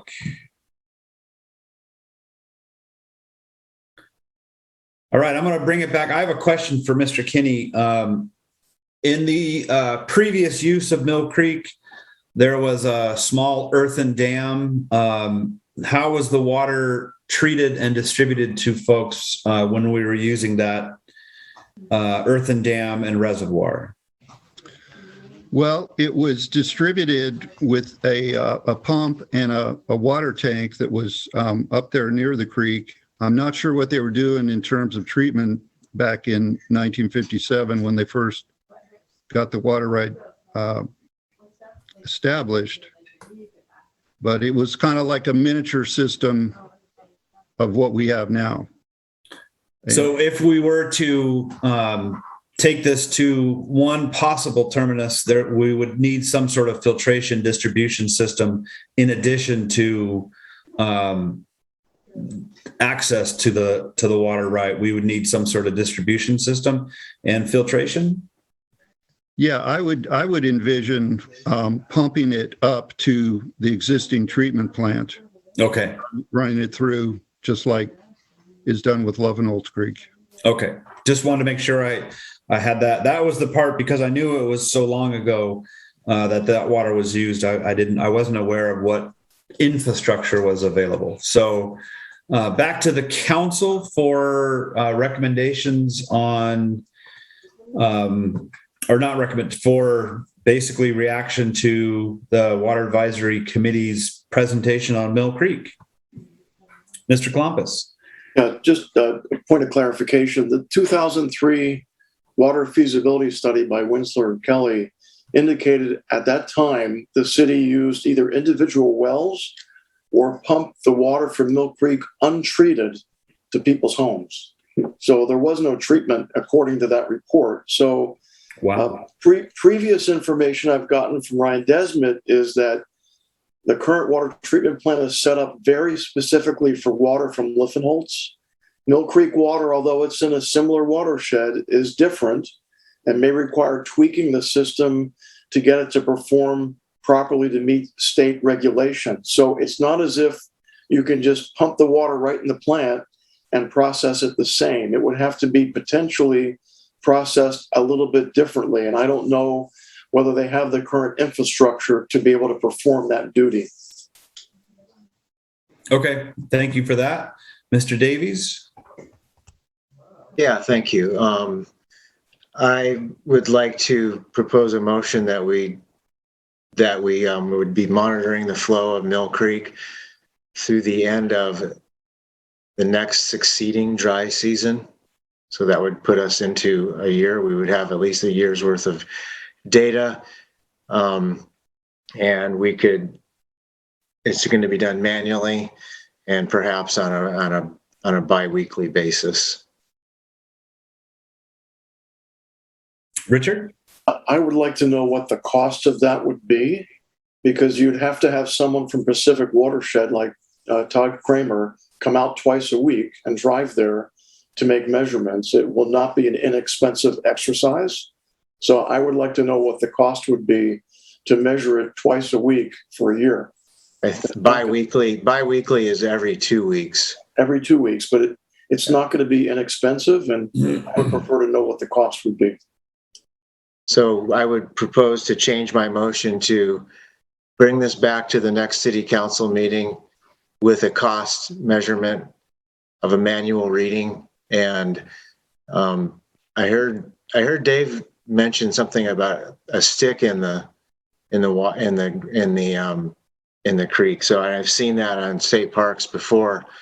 So that could be a possible measure, and then a Department of Public Works person could go by every 2 weeks and read the measure from the stick. I don't know if it would necessarily need to be from someone from Pacific Watersheds if it's such a manual thing. So that would be something to investigate. Dave, it looks like you're ready to chime in. Yeah, I was wondering too, like if you needed like a couple different points and then take the average or something like that. So I guess we might want some experts at least to see. So I agree with bringing it back at this point, especially if he's talking about going out a year. It'd be worth a month, know the cost, and then have something to compare it to. But something we think somebody we could handle independently a lot easier, or if we should hire a firm. So yeah, I would entertain that motion that we direct city staff to investigate a little more. Eli, looks like your hand is up. Yeah. Originally, I had put in 5 weeks because I figured that would get us to the beginning of October. So what I would suggest is just simply for the time being until our next council meeting, that we would have a weekly flow data just for the next 4 weeks, basically, or 5 weeks, whatever it takes to the next council meeting. And at that meeting, we'll have an exact cost as to what it would entail for a longer period of time. I thought that getting this information may be helpful for our meeting in October, where we can consider different options of, if we supplement Liffenholtz with Mill Creek, how much will that help us out? And I think it would be helpful information to have for the October meeting. Okay, Mr. Davies? I could agree too. Yeah, it'd be nice to have some information up till that point if we're going to bring this back. But I would like to also make a point of, it seems like Eli just said that he changed the recommendation that was put forward from the advisory committee. I listened to that meeting, and Bryce's recommendation was clearly for beyond 5 weeks. And now it's been put in here as an individual's need to change for some reason. If we're going to have advisory committees, let's stick with the advisory that comes from the committee and not have city staff interpret and change it from the time that it comes from the committee to the time that it comes to the city council would be my preference. If I could weigh in. Go ahead. Okay, so in the staff report, I do say the Water Advisory Committee moved to recommend to the City Council to accumulate flow data from Mill Creek for the near term. And then I put in brackets, i.e. example, next 5 weeks. Then when I did the motion, I did say direct staff to accumulate a weekly flow data reading for Mill Creek for the next 5 weeks. That's my suggested motion, but it's not necessary. But at least from the meeting, I did get the impression that part of the discussion seemed to center around, let's try to get some of that data before our next council meeting. I gave you the impression like, that would be helpful information to consider when we're talking about various water options for the city, because of the fact that we are in a drought situation, and we are considering what are potential water options. So again, I wasn't trying to override the Water Advisory Committee, and I specifically put it example next 5 weeks. But I got the impression that it was in the near term, that it was a short-term time to do the flow data, and not that it would be for a year. I understand what you're saying, but when you put it in the motion as 5 weeks as a recommended motion, and then with your words now that you decided that it was going to be 5 weeks, you thought it could be 5 weeks, that is taking the power away from the advisory committee. They already have limited powers being an advisory committee. So let's let the advisement come to the council as it exits the committee in the future, please.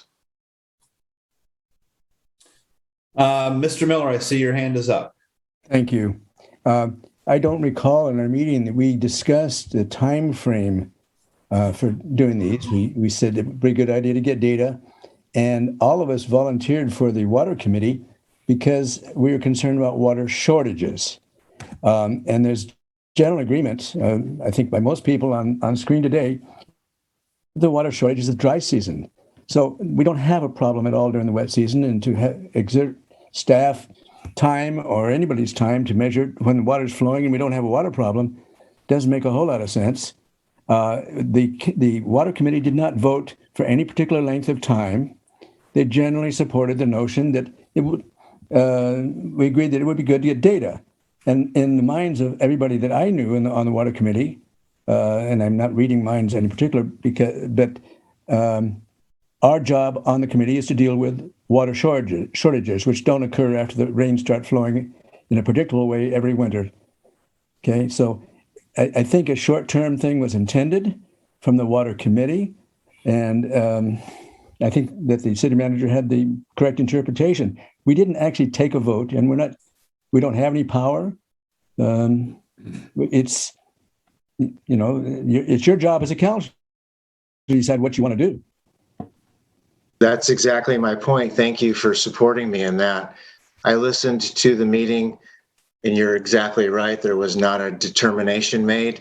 So when it comes to the council, I'm asking that also be reflected in a potential motion or in the information that is given to the council. If I hadn't listened to the meeting, I would have thought that it was for 5 weeks, the recommendation, unless Bryce would have spoken up as he did, saying that wasn't what his recommendation was. So we have two different discussions going on here right now. One being it is an advisement from an advisory committee to bring it forth in an authentic manner next time. And then in this one, it would be that maybe the motion would be to monitor and then bring back with a more substantial, with a cost for an ongoing bi-weekly measurement for the next year. Eli? Yeah, I would suggest in the future, if you want to have the direct thing from the Water Advisory Committee, let them write the agenda item instead of me writing it, and then you can get it right from them. I think that would be the most appropriate approach.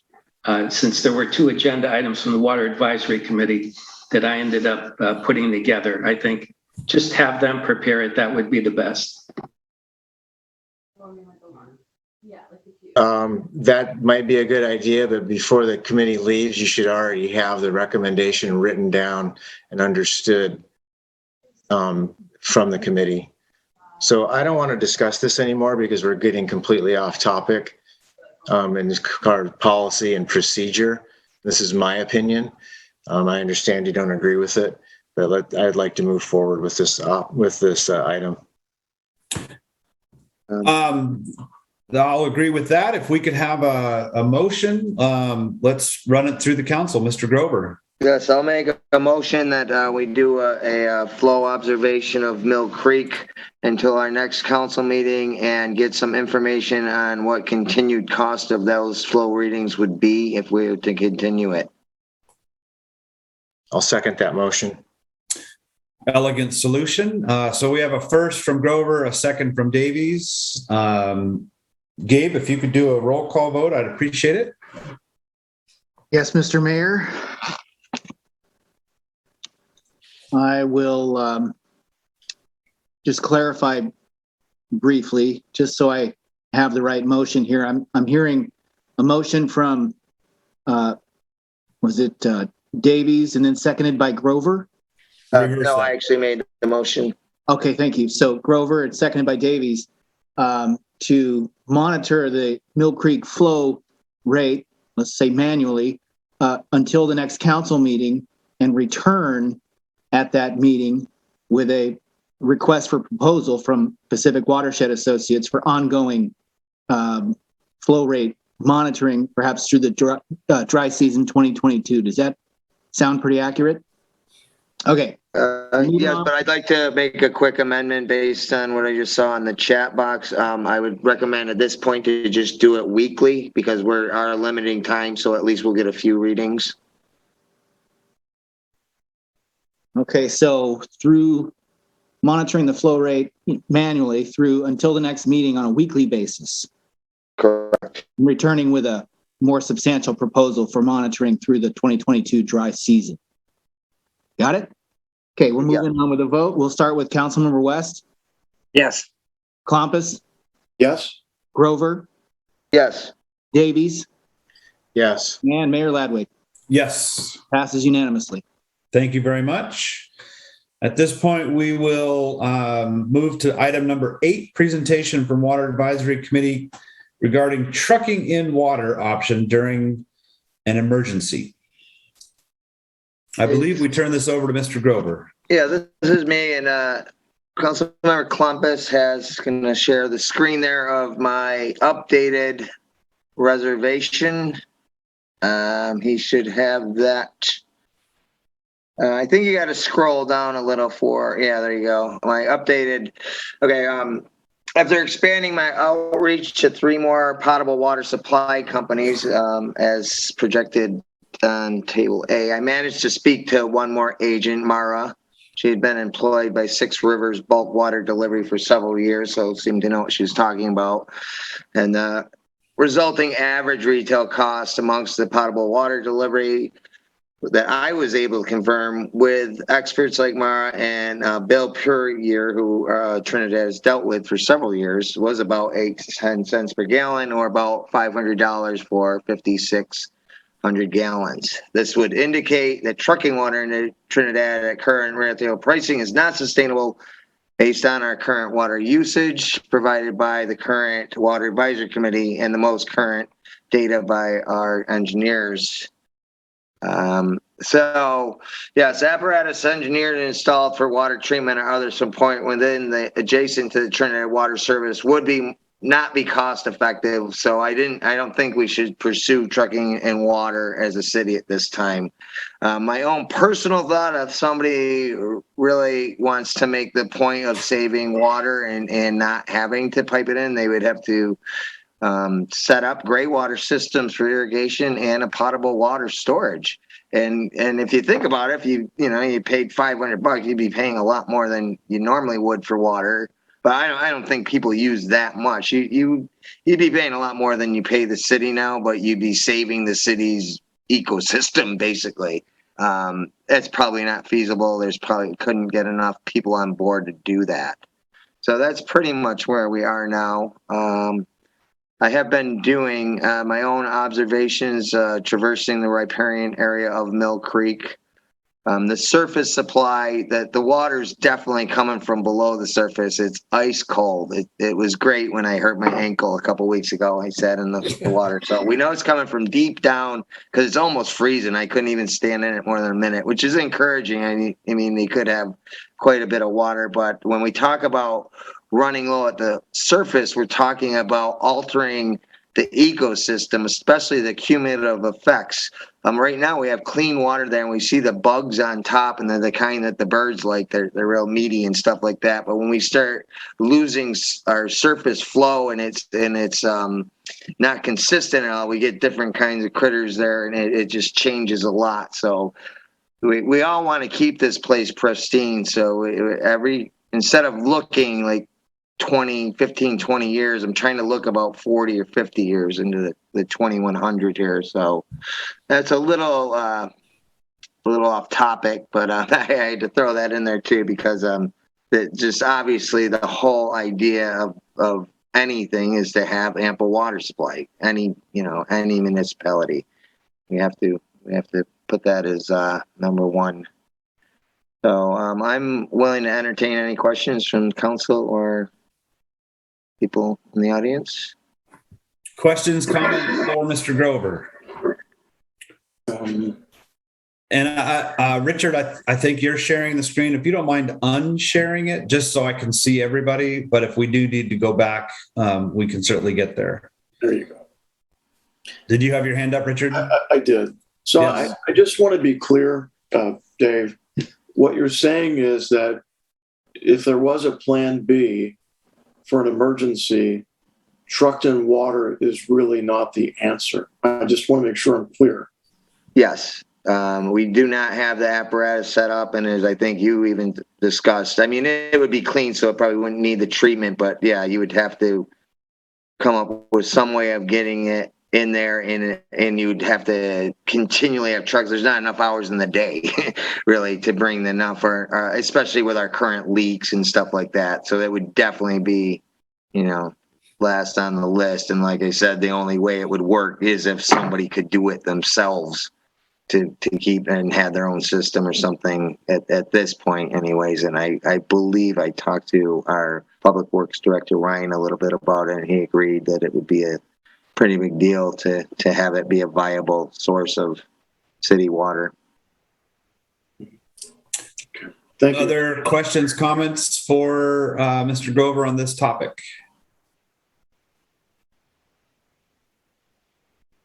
And just one more thing I want to say too, it was very difficult to actually get a hold of people and talk to them. I was surprised because there was about 10 places I reached out to, and I only talked to the 2 people. Got maybe 4 emails back out of 10. So I don't know what the deal is with that, but that was ones that were even in the service that considered this part of their service area. So that's just something else to think about. And not in California's whole water situation is changing. So I suspect, David, this time of year that no one is at the phone because they're delivering water to remote locations in southern Humboldt and Neeland and places that historically have relied on trucked in water. So I'm guessing. Well, they were disconnected numbers and, Okay. and no email return. So it's probably a tough game to be a water supply person. It was one of my conclusions. Any other comments, questions for Mr. Grover? All right, that is, I believe that concludes. No, we have one more presentation from Ms. Kelly, I believe, on on-site water storage. Is that correct? Wasn't there one more? No, she's not doing that for this meeting. No, There's one not more for this agenda meeting. item. Sorry, not for this meeting, but in general, the Water Advisory Committee also, Cheryl spent quite a bit of time, I believe, putting together a presentation for that. Will that be coming in the future? Yes. Yes? It should be. I mean, okay, yeah. I wanted to make sure. I was late for a meeting, and I just want to make sure I had read that correctly. So we will look for one more presentation from the Water Advisory Committee in the future. With that, we'll move on to our next agenda item, which is discussion decision to survey water system customers regarding water source options. Who will be introducing this? I'd be happy to. Go ahead. So back in August, when we began to have discussions about what the future path would be for Trinidad to develop water resiliency, the city clerk received a number of emails, and those in August the 10th who supported this in the city were 16, those opposed 3. It was 5-1 in favor of this. What I would like to know prior to the October 12th meeting, where 5 council members get to decide the future water resiliency of the town, that we get to hear from our constituents.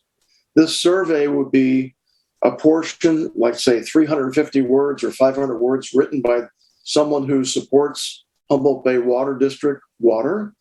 Another individual who could be selected would write 350 or 500 words supporting water catchment or developing the watershed above Liffenholtz. And this could be mailed out to residents in Trinidad with a question at the end: which one would you prefer the council to recommend or support? So as a council member, I don't want to guess what my constituents want. I would like to hear from them. And this gives us the opportunity to present this during the October meeting to understand what do our residents want, because that's really who I represent and the rest of our council members represent. So this is an opportunity with a timeline of so many words submitted to the city clerk or the city manager. They would put together this one piece of paper, mail it out, and residents could either mail it back by a certain date described here. They could email a response, they could drop it off at the town hall. But it would give the city council and the public an ability to know what the feedback is from the actual residents of our town. And the reason I'm recommending this is that we had more people write into the city council who live outside of Trinidad, who don't live here, who would not be impacted by this decision. I'm interested in the residents of Trinidad and what their best wishes are as we move forward, making this very important decision. And by Rich, I just want to get clarification. Are you saying not water customers, but only people living within the 1 square mile?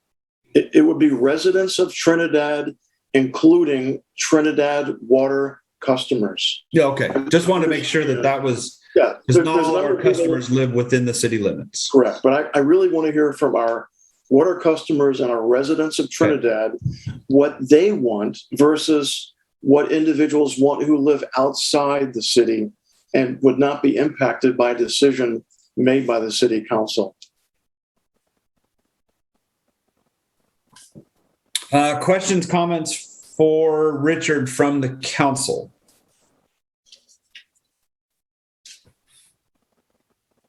Did you say that was going to be mailed out paper, or was that going to be something available online digitally with like a drop down and something like that? I would prefer that, just because of the timeline, that it be mailed out, but they could respond by email to the city clerk or by dropping it off or by mailing it back. But there are very specific timelines in this recommendation that they respond by a certain date to make sure, just like when you have to vote, you have to get in by a certain date. I want to make sure that we understand the timeline. It's very carefully crafted so that everyone has the chance to write this up, to mail it out, and to get the responses back so that the city council can look at this and say, what do our constituents want in our community? Other thoughts from the council before I open it up to the public? Go ahead. Let's go with our city manager and then the general public. Yeah, I just want to mention, because of the fact that Gabe, our city clerk, has, since Angela left, has been pretty much running the city clerk's office by himself. We recently got Anton. Anton's helping, but he works part-time. And so Gabe has, instead of having a full-time person with him at the moment, he has a part-time person with him at the moment. The other person won't be coming in until later, like the first week of October. And this calls for quite a bit of work on the part of the city clerk. So I just want to make sure that we could work it out if we're going to commit to it. I don't know if Gabe wants to weigh in, but I did want to share that concern because that's something that I know Gabe's trying and I'm trying to keep up with as many things as possible.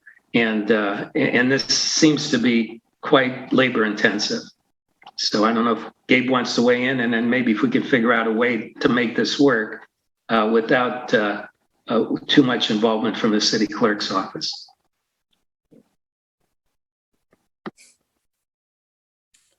Gabe, any thoughts? Oh yeah, I have lots of thoughts, but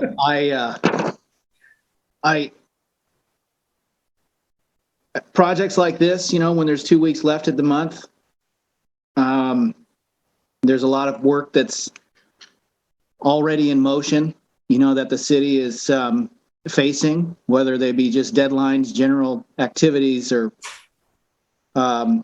even, bigger items such as water billing and follow-up from city council meetings, upcoming planning commission meeting, and I could go on and on about the amount of work that we already have in motion. So I guess the best I could do is, just give you an honest answer, which is, we'll do the best we can to get the information out there. So as much as prepared in advance and handed to us on a silver platter, the better chance that this thing will actually be a successful endeavor. So, laying the heavy lifting on the city clerk's office to be the quarterback for whether it be, wrangling the statements and stuffing envelopes and then distributing the results. Not only that, but answering questions from people wondering what they just got in their mail and why, where it's coming from. My thoughts would be that the better prepared the information is coming to us, stuffing, stamping, mailing envelopes, piece of cake. So I'll just ask that maybe we add that to this process, which would be some support from the proponents of this effort. And I believe I see a hand up, so I suppose that's a yes vote for that. Thank you, Mr. Adams, for your candid response. Mr. Miller, I see your hand is up. This in response to both Eli and Gabe. I think that as proposed here in the background statement, there's time that the staff would just identify adherence of each plan. That's not too hard because we've had several hearings in Water Committee and in the City Council, and there's a small number of people on each of these possible solutions who could be asked to write and submit according to in other words, the city staff wouldn't have to write anything of a statement and say, this group of people or individual persons, as you choose, submit a statement by September 20th. And that statement would be published along with a statement from the other position. And I personally would be happy to help stuff envelopes and anything else in the time frame between September 20th and 24th, whatever it takes to get in the car and go run to a print shop or whatever's necessary, I'd be happy to help. And I think we could probably, there's enough people on call who are interested in this kind of public survey. You could get 3 or 4 or 5 volunteers to help out with what you need to do. Same thing about compiling stuff at the end. Certainly, there's questions and accuracy of voting and all that sort of thing. I wouldn't be involved in tabulating the final results, but I'd certainly be happy to help under supervised conditions by city staff to do whatever it would take to get the papers ready so that it would be much easier for you to compile these.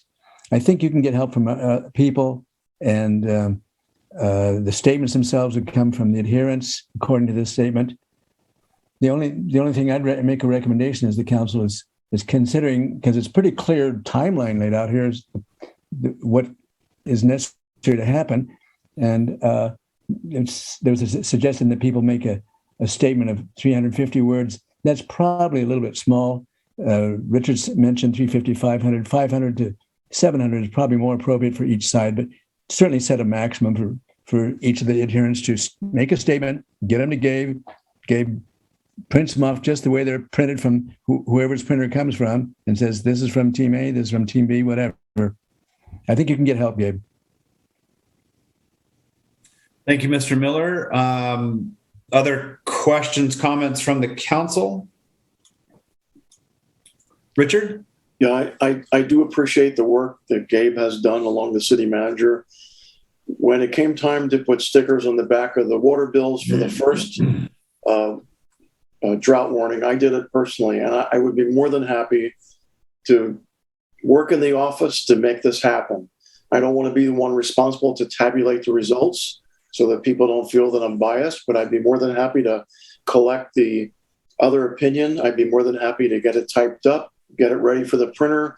If necessary, print it off myself, stuff envelopes, and get it done. I want to make sure that this important issue is not completed because of a time crunch or because of other activities. I can take that off the plate, be more than happy to take responsibility for it, and work for Gabe or for Eli in that capacity to get this done.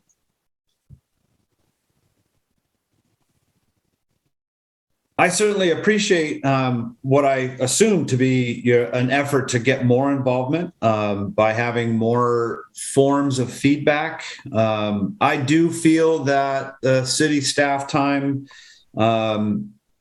is very well spoken for right now. And I also believe that we've seen up to 70 people, 75 people in a meeting giving their public feedback. So while I appreciate the nature and the sort of the impetus behind this, I would prefer if we used city staff time for other projects and allow the meeting to progress in October as it has in the past. Yes, sir. Most of the feedback that the council has received has been for those that do not live in Trinidad or are not customers.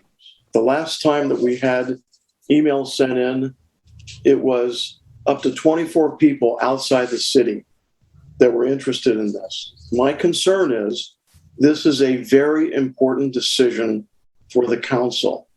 And to say that we've already heard enough or that we're just going to wait, to me, is not being a representative government. We represent our constituents, and I would really like to know on a plan or decision that could impact folks for the next 50 years, that we understand exactly where they are. And without that, I don't know how I can make a decision as a council member that would represent my constituents. Having more information to me is a benefit than having less. Thank you. Mr. Kinney, then Mr. Miller. Thank you, Mr. Mayor. Yeah, I don't think this has ever been done before. The city has made a lot of important decisions over the years, and as far as I know, this would be a first. And I think I have to agree with the mayor that, it's not the right time with the city staff being shorthanded. And, there's also issues when they do this with state initiatives and so forth, the statements pro and con are, oftentimes, it's oftentimes litigated because the two sides are saying, well, wait a minute, they're saying something that's not true. And, a judge has to decide whether that's going to be on the ballot statement or not. And it's just anybody who sends an email or appears by Zoom at the meeting, all they have to do is say, yeah, I'm a water customer, or I'm a resident of the city, or I'm not. And then who's, on the water customer or not. I mean, I can understand you want to, give more weight to people who have bought into the system by being water customers, but there's an easy way to ascertain that without sort of doing a quasi public initiative program with just so little amount of time and the staff already committed to other important things. So I think I would recommend against this in this instance.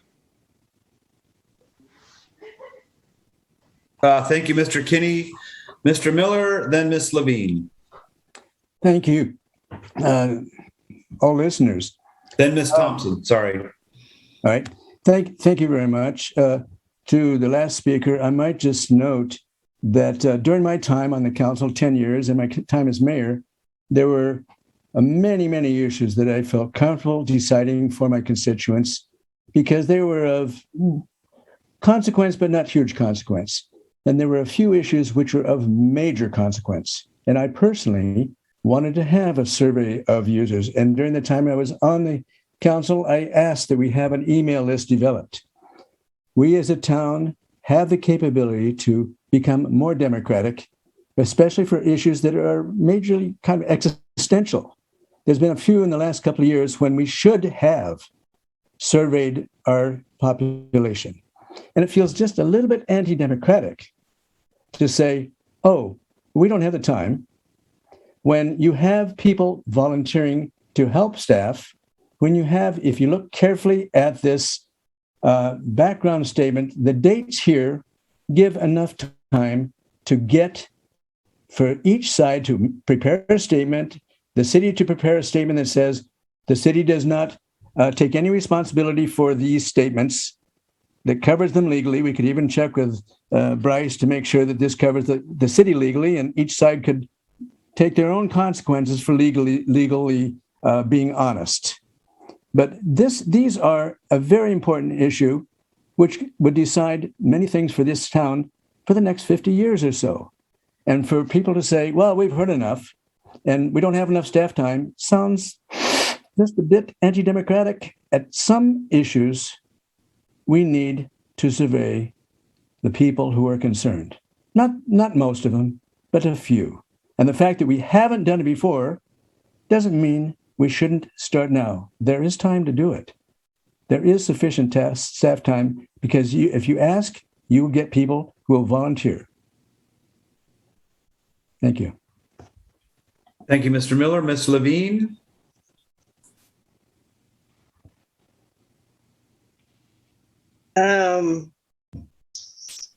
The council, in writing up the objectives of WAC, wanted WAC. WAC is the Water Advisory Committee. The objective number one was to reach out to the public, create a public forum. And this is what this letter is doing. It may surprise you, but many water customers are not familiar with these issues one way or the other. So I think this will accomplish objective number one, to create a public forum. And the Water Advisory Committee is advising the council to go ahead with this letter. There are a number of volunteers that will help with the office work, including myself, stuffing envelopes, whatever. I really think you should go ahead and authorize this. I think it would benefit the community, and it was done once before. Oh gosh, if you look in, what is that? It's in county documents someplace, and it'll come to me. The Planning Commission, very early on in its planning, sent out letters to the public, and don't quote me, I think it was about water issues, but if you look in the Planning Commission documents, you will find that this has been done once before. A long time ago, decades ago. Thank you. Thank you. Ms. Thompson? Yeah, I think it should be sent out also, not only to get feedback from Trinidad residents and Trinidad water customers, but it's also a way of giving them information. Because as Ms. Levine said, a lot of people just aren't aware what's going on because they live their own lives. They think, oh, we're going to have water. It's not going to be an issue, even though they're aware of the drought. It is a major decision. It affects us. And you should have input from your stakeholders. The other issue is when I talk to people, and I have spoken to people, they're under the impression that if we did connect to Humboldt Bay Municipal Water, that means that we are saying that okay, now the hotel is approved. People assume that if we don't connect, then the hotel's not going to go through, even though that's not true. So there's a lot of miscommunication or whatever. I don't know why people believe what they believe. But the second part of that is you as a council will have the input of your stakeholders, of people that will be affected. Most of the people that spoke out in beginning of this year were people that were outside, just as Mr. Klumpus said, they were outside the water district. Most of the people that were opposed. So it would be to make a decision as a council, I would assume, want to know what's going on. You'd want to be transparent with the information to everyone because people aren't informed. And then I would also hope that you would make a decision in October based on real data. Thank you. Thank you. Any other comments regarding this topic?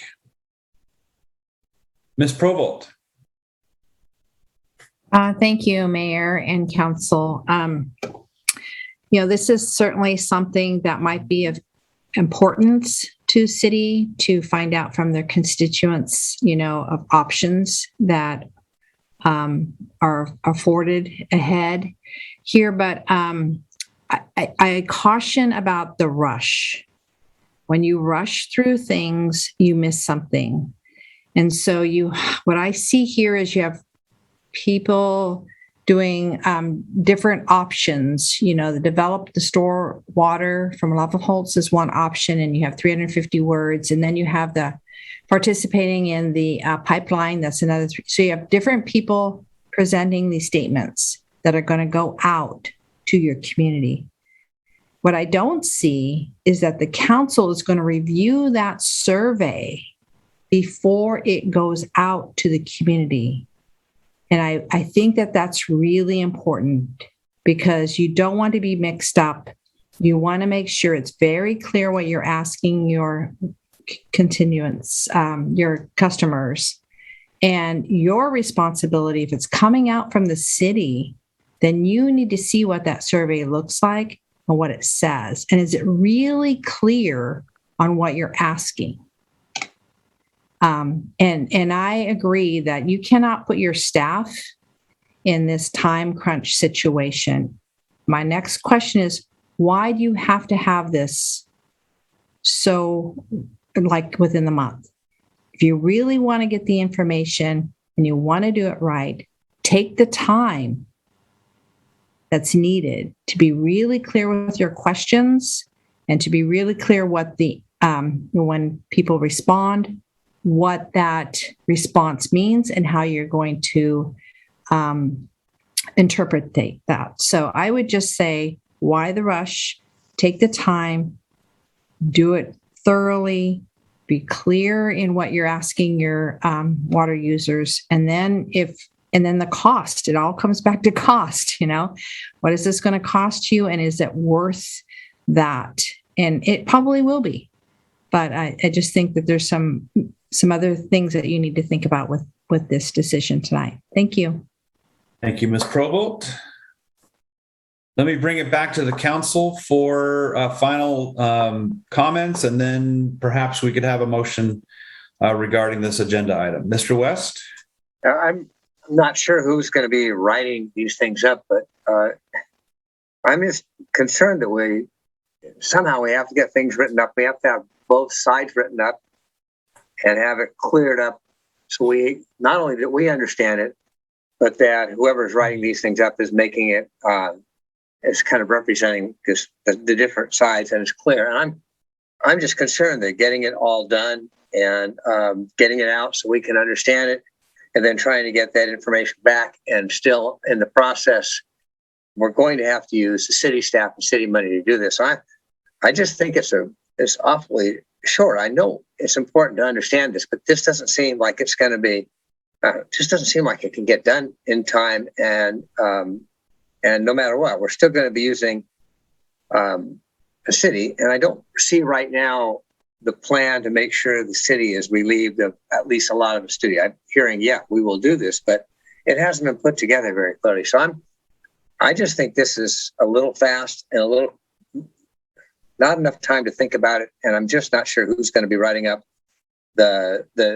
I know our committee will write up the side that they have, but I'm just not sure about the other side. So I'm having a hard time thinking that this is something worthwhile at this time. Mr. Grover? Yeah, I kind of can. You're on mute, sir. Yeah, I was kind of concurring with the thing about not being able to assess what was written up, because we would obviously want both proponents and opponents of the pipeline being in to be the best that we could get, but it's so subjective when people write. That's where I'm losing how it would be done in a way that could be understood by council and constituents alike. Other comments from the council? Dwight, I see your hand is up, but I'm with the council now, so please hold that thought. Mr. Davies?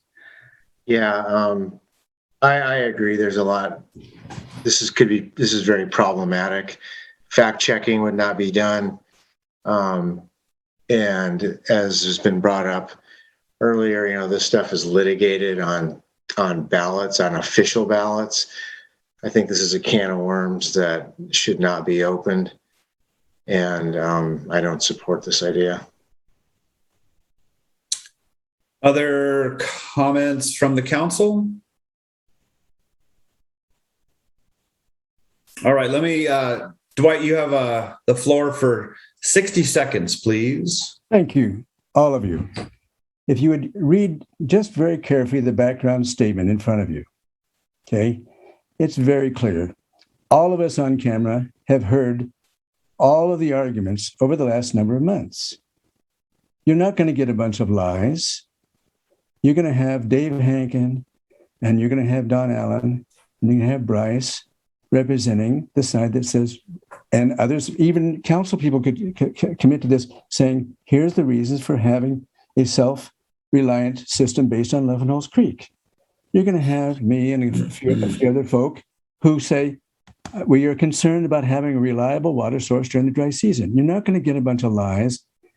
And this time frame, if you look at it carefully, there's enough time. There's not a large problem taking 2 sheets of paper or 3 sheets of paper, folding them and stuffing into 300 envelopes. And every month, the city spends money to send water bills out, a small amount of extra money. We're not talking about a huge amount of money, but we are talking about a democratic process. And I think several of you are putting up smoke screens for saying, I just don't like the idea of getting information from folks. And there's, we can't afford staff time. You've got volunteers to help with staff time. You think you're being just... Thank you, Mr. Miller. Thank you, Mr. Miller. I appreciate it. Council, let's bring it back to a motion. And I'm not sure if I've weighed in or not, but I believe the public meeting and the comment period before the public meeting is adequate to And I think we all have a responsibility to reach out to our neighbors and our friends to encourage them to participate as they already have, and perhaps get some new folks to participate. So I'm going to make a motion that we do not send out a survey, and that we rely on the public comment period and the open meeting to determine the next agenda item at the October meeting. I'll second that motion. Any further discussion? Could you repeat that again, Mr. Mayor? Right. You're coming out against the survey? I am making a motion that we do not send a separate survey regarding the water as proposed in the agenda packet, or sorry, the council packet, and that we instead use the public process.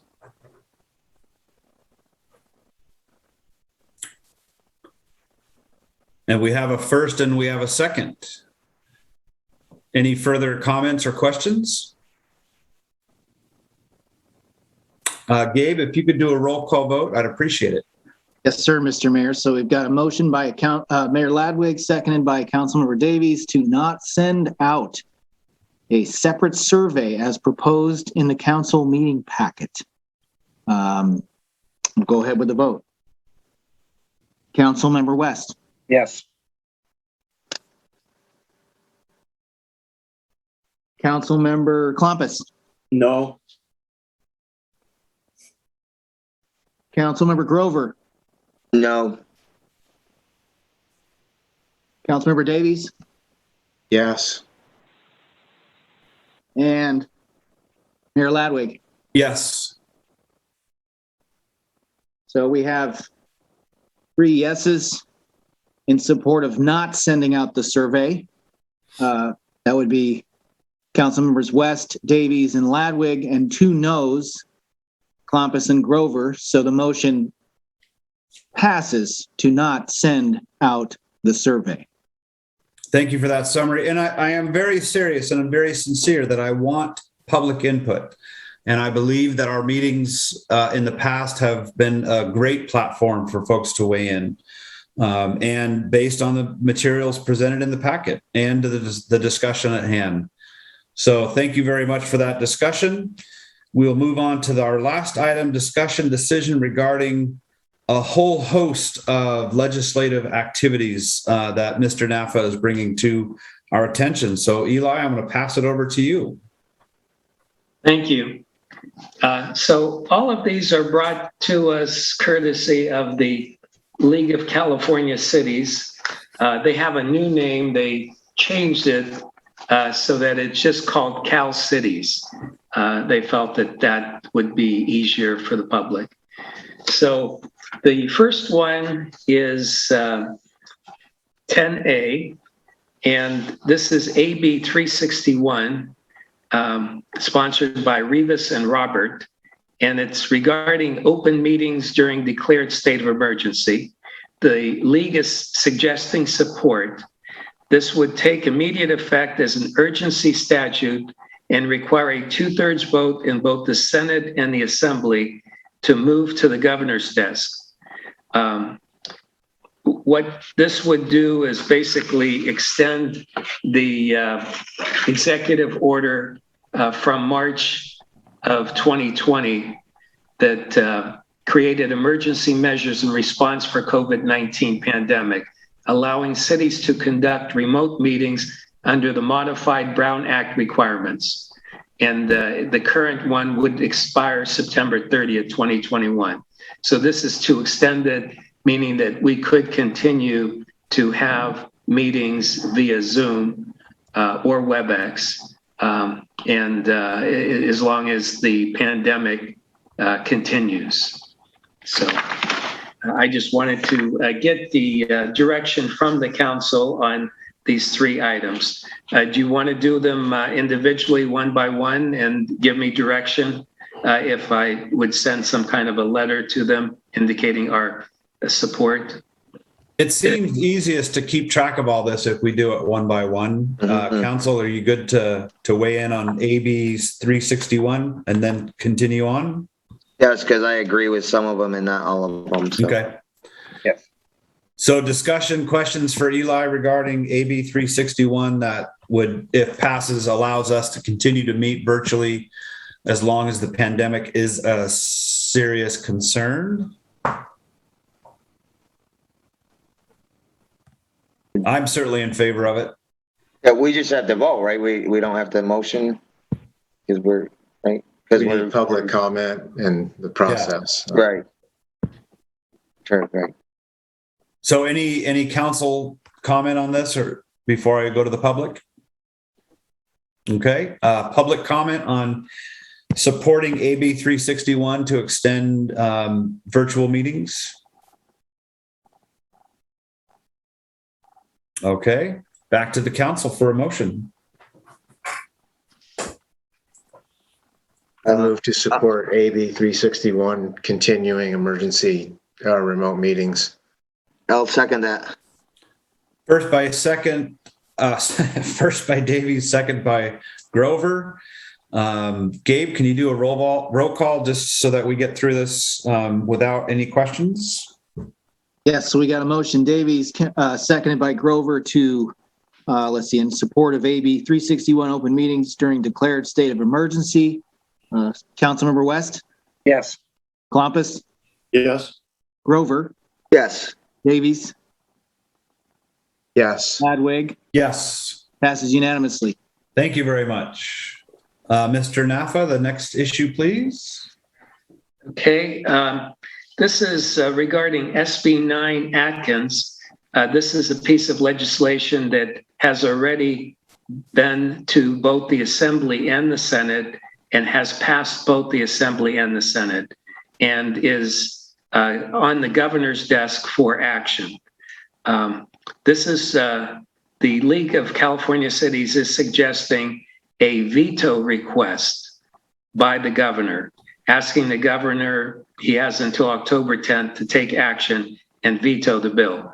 The bill will require a local government to ministerially approve a housing development containing up to 4 units on a parcel that was otherwise designated for one single family home, and require local governments to ministerially approve an urban lot split, thus creating 2 independent lots that may be sold separately that formerly were one single family lot.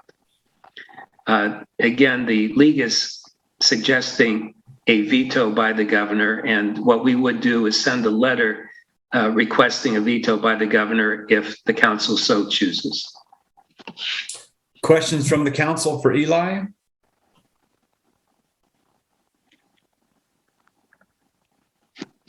Public comment regarding the recommended veto for Senate Bill 9.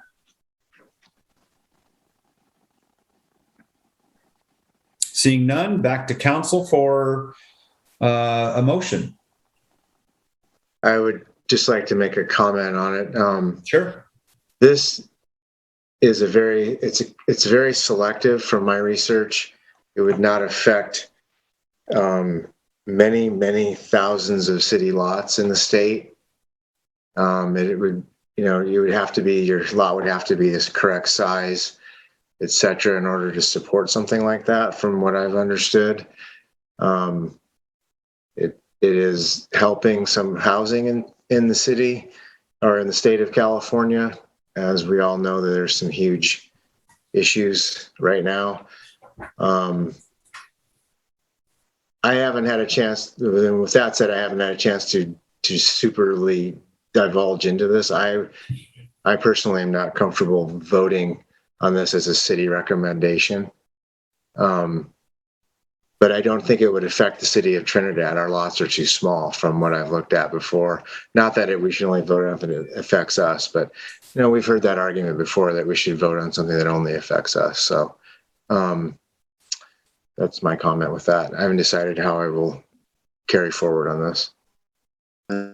I concur with Councilmember Davies too. In my limited research, I would call it too. I don't know that much about it, but I wouldn't be comfortable supporting that veto right now because I've maybe only seen the good part of it. I'm sure there's other things going on that I'm not aware of, but at this point, I wouldn't feel comfortable supporting this Part B to request that. Jack? Yeah, I agree that I don't know enough about this to even take a vote on it. I need to read more. Any thoughts, Mr. Klumpus? No, I'm like others, I'm not as familiar. I don't know what impact this would have on parts of the state that require or should have more housing. Maybe this is a good thing in some areas of the state where people don't have homes, and this gives them the chance to have an affordable home. But again, I don't know enough about this. My apologies. I'm merely uncomfortable with anything being taken out of the public process. But you all raise good points that perhaps in large urban areas, there's a backlog of this sort of thing that needs to happen. I was all set to vote to support the veto, but now you've raised enough questions that I don't see a vote coming from us that is well informed. So at this point, I'm really not hearing anybody that wants to make a motion to support this. Is that a true statement? And can we abstain as a council from this particular part? Sure, you don't have to vote. Yeah, we just don't. There's no vote. We're not weighing in as the megalopolis of Trinidad. We're not going to weigh in and change the course of California. So at this point, Eli, can you take us on to the next issue? Yeah, certainly. So the next issue is regarding the league meeting, the Cal Cities meeting. They will be having their conference September 22nd, 23rd, 24th. And at that meeting, they will be proposing 2, possibly 3 pieces of legislation. So far, they've sent us information about 2 of them. This is the one that I felt was most appropriate, and that's why I put it on here. So in this particular one, the League is requesting the state legislature to pass legislation. So basically to have someone from either the state assembly or the state senate sponsor legislation for what they call a fair and equitable distribution of the Bradley Burns 1% local sales tax from in-state online purchases. So what this does is that the cities receive 1 cent on every dollar for sales that are made in stores, restaurant, car dealerships, and other locations. Also, currently, there has been, I'm not sure exactly if it's already in place, but either way, if someone has a distribution center within their city limits, such as an Amazon distribution center, then all the sales for that region would be coming to that distribution center and the city that has it in their city limits, versus this suggested legislation would make it go to where the in-state online purchase occurred.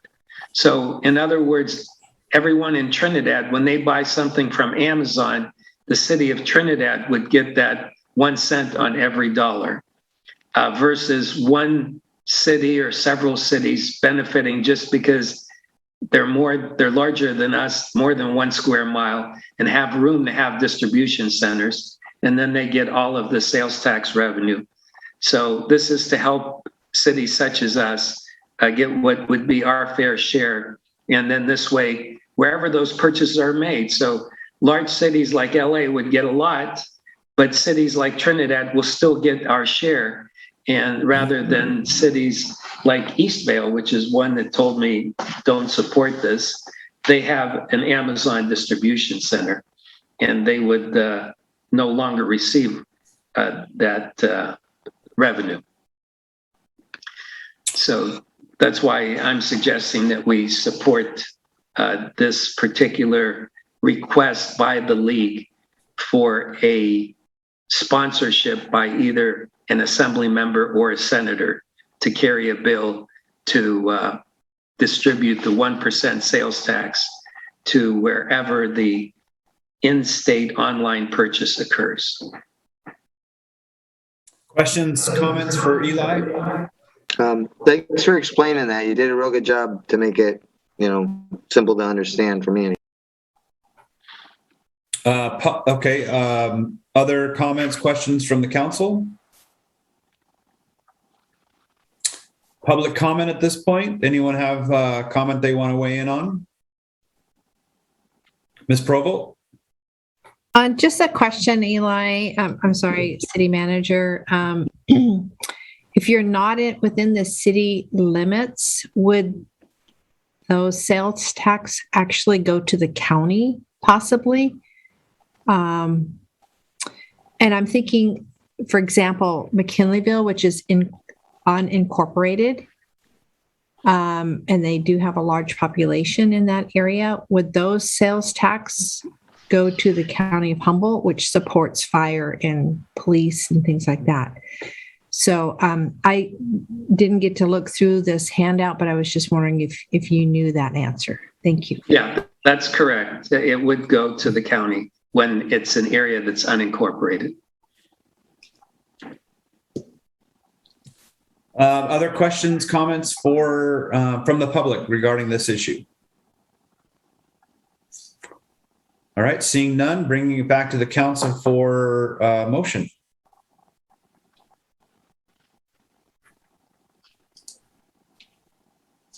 Okay, I'll make a motion that we support Cal City's resolution at the league conference to request the state legislatures to pass legislation for fair and equitable distribution of Bradley's Burns 1% local sales tax from in-state online purchases. I'll second that.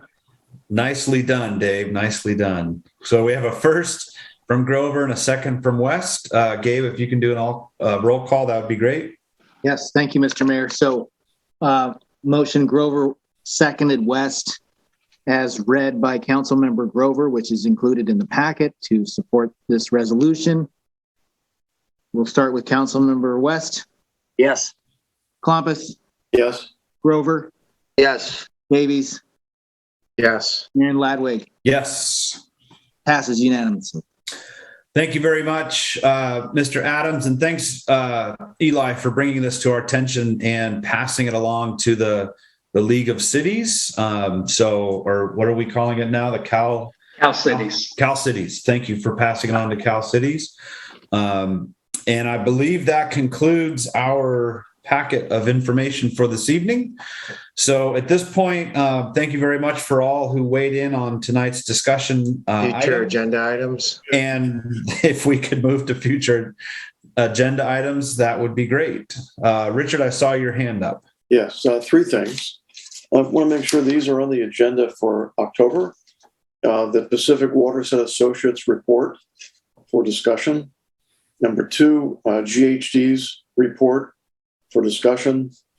And number three, an agenda item for the council to debate and vote on participating in a pipeline with the Humboldt Bay Municipal Water District to the Trinidad's water plant.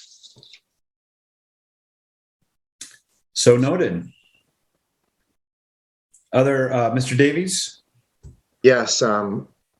During our budget conversations back in June, we talked about raising TOT tax to 12%. I was told it was going to be on an agenda back in July. I'm still waiting for that to happen. So I'd like to see that done. We've already missed the entire summer in which we could have benefited from an extra 2%, which is in the range of, $20K or something like that from doing some math. So I'm disappointed we haven't seen that yet, and I'd like to see it on the next available agenda. I agree. And we also have, I believe the Planning Commission was intending to send the STR ordinance. So perhaps we can fit that in as well. Just because it needs to, one, it needs to get off the plate of the Planning Commission. And two, I believe it's ready for prime time. Other agenda items? Richard? Yeah, just a couple. After the council's decision on connecting or not connecting the Humboldt Bay Water District, there's a meeting October 14th with the Humboldt Bay Water District board for the city council to deliver their decision.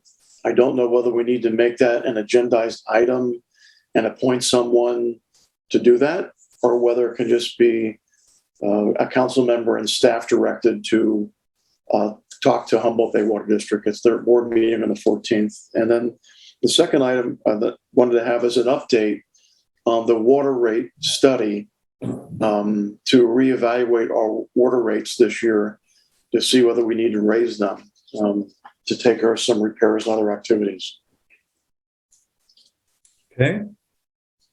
I believe, and Eli, you can certainly correct me if I'm wrong, it seems like the city manager and a councilor would be appropriate to attend that meeting on the 16th or whatever the day is, 14th. Shortly after our meeting. Eli, does that make sense to you? Yes, that does make sense. And, of course, whatever message we may have to convey. Yeah. And that is a very full agenda for October. So we will do our best to get this into October. I expect that the first two items would take up a fairly significant, three items would take up a significant portion of the evening to make sure we accommodate all those who wish to weigh in. And then perhaps shortly after that, we may have to wait until a November meeting for some of these other ones, but they are very much important, and we will do our best to get them on the agenda as soon as possible. So with that, I believe we can adjourn the evening. One quick comment. Yes, sir. Newsom is still our governor. So. All right. Thank you for that update. And thank you for everyone's input, and we will see you next time. You guys. Good night, everyone.